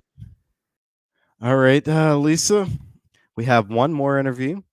I'm going to let you take it away because I've been here for and take the interview. I've been here a little over 3 hours. I think you could handle this next interview, but it's District 2 candidate Luis Skill. Luis, what's up, man? How are you doing? It was a huge night for you, man. Yes, it was a huge night, a huge month, and doing okay. You're gonna see me shortly. I'm right home after been going to different meetings and different places. I got invited, and I'm actually driving home. And tomorrow I'm taking a long day off, so it is well deserved and very unfortunate results. I don't know if you want me to get into that. But I left it on the field, in the battlefield. I had a long night. I thought that the numbers will be better than what they are. And, well, I don't know what to say other than that, very unfortunately. I was carrying a good message. I wanted to do the right thing for Columbus, for the residents, and for everyone, including the kids. I get very worried about the kids, their future, especially the kids in Columbus. And I'm not running for. I was not running for um, education. I'm running for city council, but I wanted to concentrate on those kids that they are getting out of high school and they, with no future. I wanted to make sure that that took place. And very unfortunate, the message was not strong enough, and the slate car and the machine. I was trying to take it all, and I don't know. I don't know what to say other than that. I tried very hard. So tell me what spurs you on? What made you decide that you wanted to be a public servant? Boy, I tell you what, Lisa, what a great question. I has been, what can I say? I have been made after my mother's death to try something because I took care of my brothers and sisters. They were very young, and I always been trying to protect the weaker one or the younger one or the ones that were coming after me. Coming to this country alone and trying to face every peril that you can imagine and making it only I can only testament to God that took care of me and then and helped me out and created a path that I was able to walk and make it okay, you know. And I thought that getting into politics was going to be something similar, but I guess not. So tell me, what are next steps for you? Well, I'm going to take a little break, if I can tell you the short answer, and I will continue to prove that what I wanted to do, I meant it. I'm going to go into the communities. I'm going to help those leaders that they work in the community and the area commissioners. I want to continue to get involved because the fact of the matter that no matter that I didn't win, but the fact of the matter, the problem is still there. They're still, Yes. still active, the problems, and we need to do something. It's not working. Apparently, Columbus not bad enough. They don't want changes. And I just going to those leaders that they're currently, every city council is going to have to one day to talk to the community and explain to them why your double digit city taxes are going to go up, your property tax. The school is still not working no matter how much money they get. And I'll tell you what, Lisa, I see by being involved with Dublin, Westerville, Worthington, New Albany, I see them being prepared for the next generation that's coming with Intel, Google, Microsoft. And Columbus is falling further behind. And I wanted to make sure, and I will still get involved in some form, that the kids in Columbus are going to miss the lottery ticket if we So, don't my prepare. friend, I totally agree with you on with that sentiment. I'm glad to hear that you are still a warrior, and I would like to invite you to join hands and let's get out there in the community and educate on, as you said, the things that you had to face, the machine, the slate card, and really get folks to understand how important voting is and how important it is to be an educated voter. Yes. Lisa, I couldn't agree with you more. But the fact of the matter, I took this task, love politics. I don't know why, but it's still, going to get my attention because it's my DNA. But the fact of the matter, I like to listen to people. I like to help those leaders that are there that perhaps they need, perhaps I have to be the one on the second row, not the first row. But for the other to be a first row, they have to be a second row, and I want to make sure that I'm one of those. Great. We're glad to hear that. Mhm. Thank you so much, my friend. Talk to But you soon. thank you so much, Lisa. Appreciate it. Bye bye. Hey, congrats, Luis, on a well and hard fought race. Get some rest, get some sleep. This is well deserved, my friend. It's well deserved. We'll talk soon in a few. All right, Lisa, you've been around the city. What's things looking like at the Board of Elections right now? So it's pretty quiet here. Actually a lot quieter than we expected. So it's been a long night. We're about ready to pack it in. No, I know. I'm 99% of the vote is reporting right now, and because this is the Blackest show, I've been sitting here for 3.5 hours. So that's why Lisa took the interview. Because when you're sitting here for 3.5 hours, drinking coffee and taking in a lot of liquids with no commercial breaks, you have to go disappear for a few minutes. So, and I So we clearly want can't to do that. definitely, though, remind folk that we're going to have a survey because we are coming Yes. up on a presidential year. We want to know what folks need, especially the folks in our community. So we're going to be sending out a survey so that you can tell us, how do you get your political information currently? How do you want to get your political information? So that we can definitely, in March, which is just around the corner, make a difference here in Ohio. Yes, absolutely. So I have this pulled up because I don't think this race is over. District 4. I really don't. The reason why I don't think it's over is if I'm trying to blow it up now to go back to that conversation we were having earlier. You see all that blue around the city, Emmanuel Remy, but going in a little closer right here into that neighborhood where that purple is, that's Linden. That's District 4. Yes, it is. Yes, it is. So I don't have the wherewithal to do it live right here, or I'm not even going to tell you I'm the most intelligent person in the room, but I could tell you right now there are legal experts, constitutional experts, and political science experts right now taking a look at this when it comes down to this new districts thing, because without looking at all the data and what it entails right now, just looking at it based on the color of the map with 99% reporting, it looks like what we thought was going to happen. Adrian won the district, but lost the city. And is this really... And that's because Columbus has decided that they want Exactly. to dilute African American votes. As Jonathan said earlier today, this system is in two other places, and they either the legislature has changed it, or they're in a lawsuit. So this was never even really about having your neighbor represent you. Never was about that. Right. It was about giving a false choice. Right.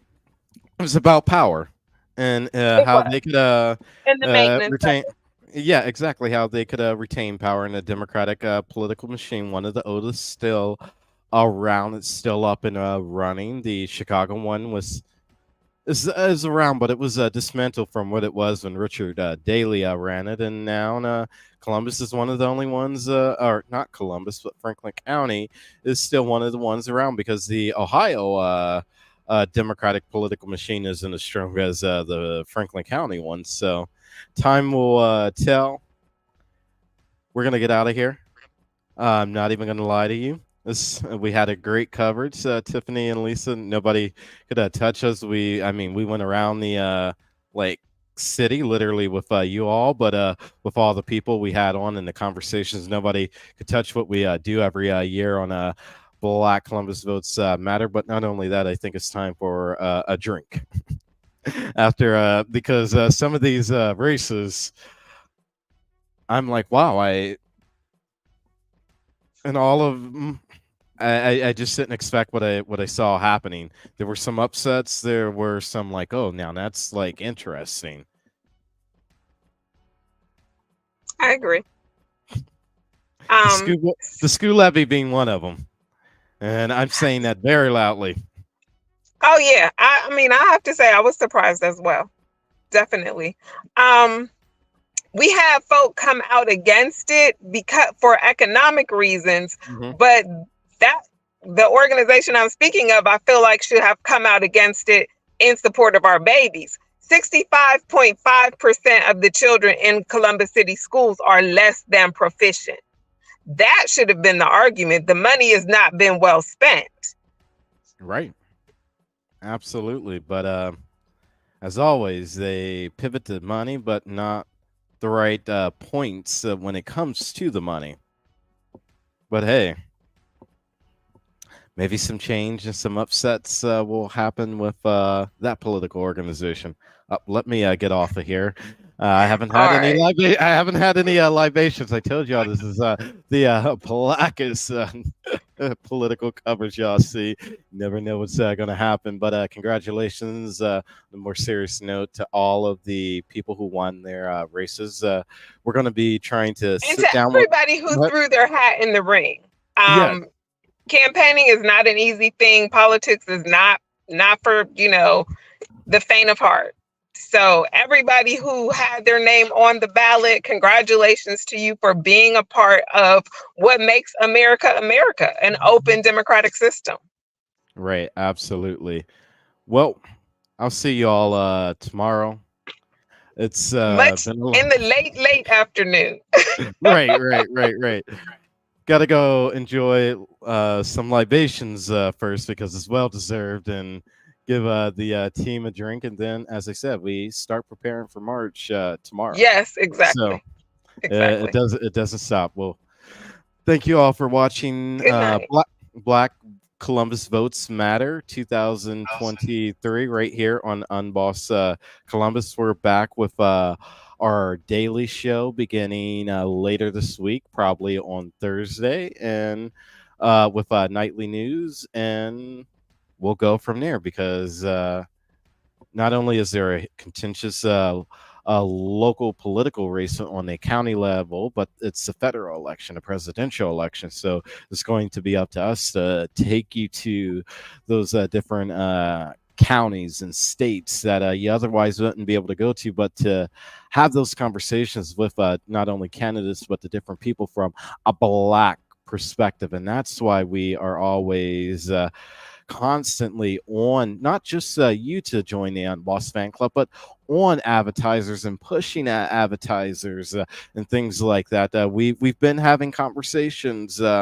with Adelphi Bank and with other banks as well. I'm not afraid to name everybody who we've been having conversations with, because if we, as we've heard time and time again from all of our guests on tonight, if we aren't having an economic conversation or a money conversation, then what type of conversation are we having? I'm going to see you tomorrow. Until next time, as always, Black Columbus and Black America, remember to keep it real because your conscience depends on it. Peace. I'm out.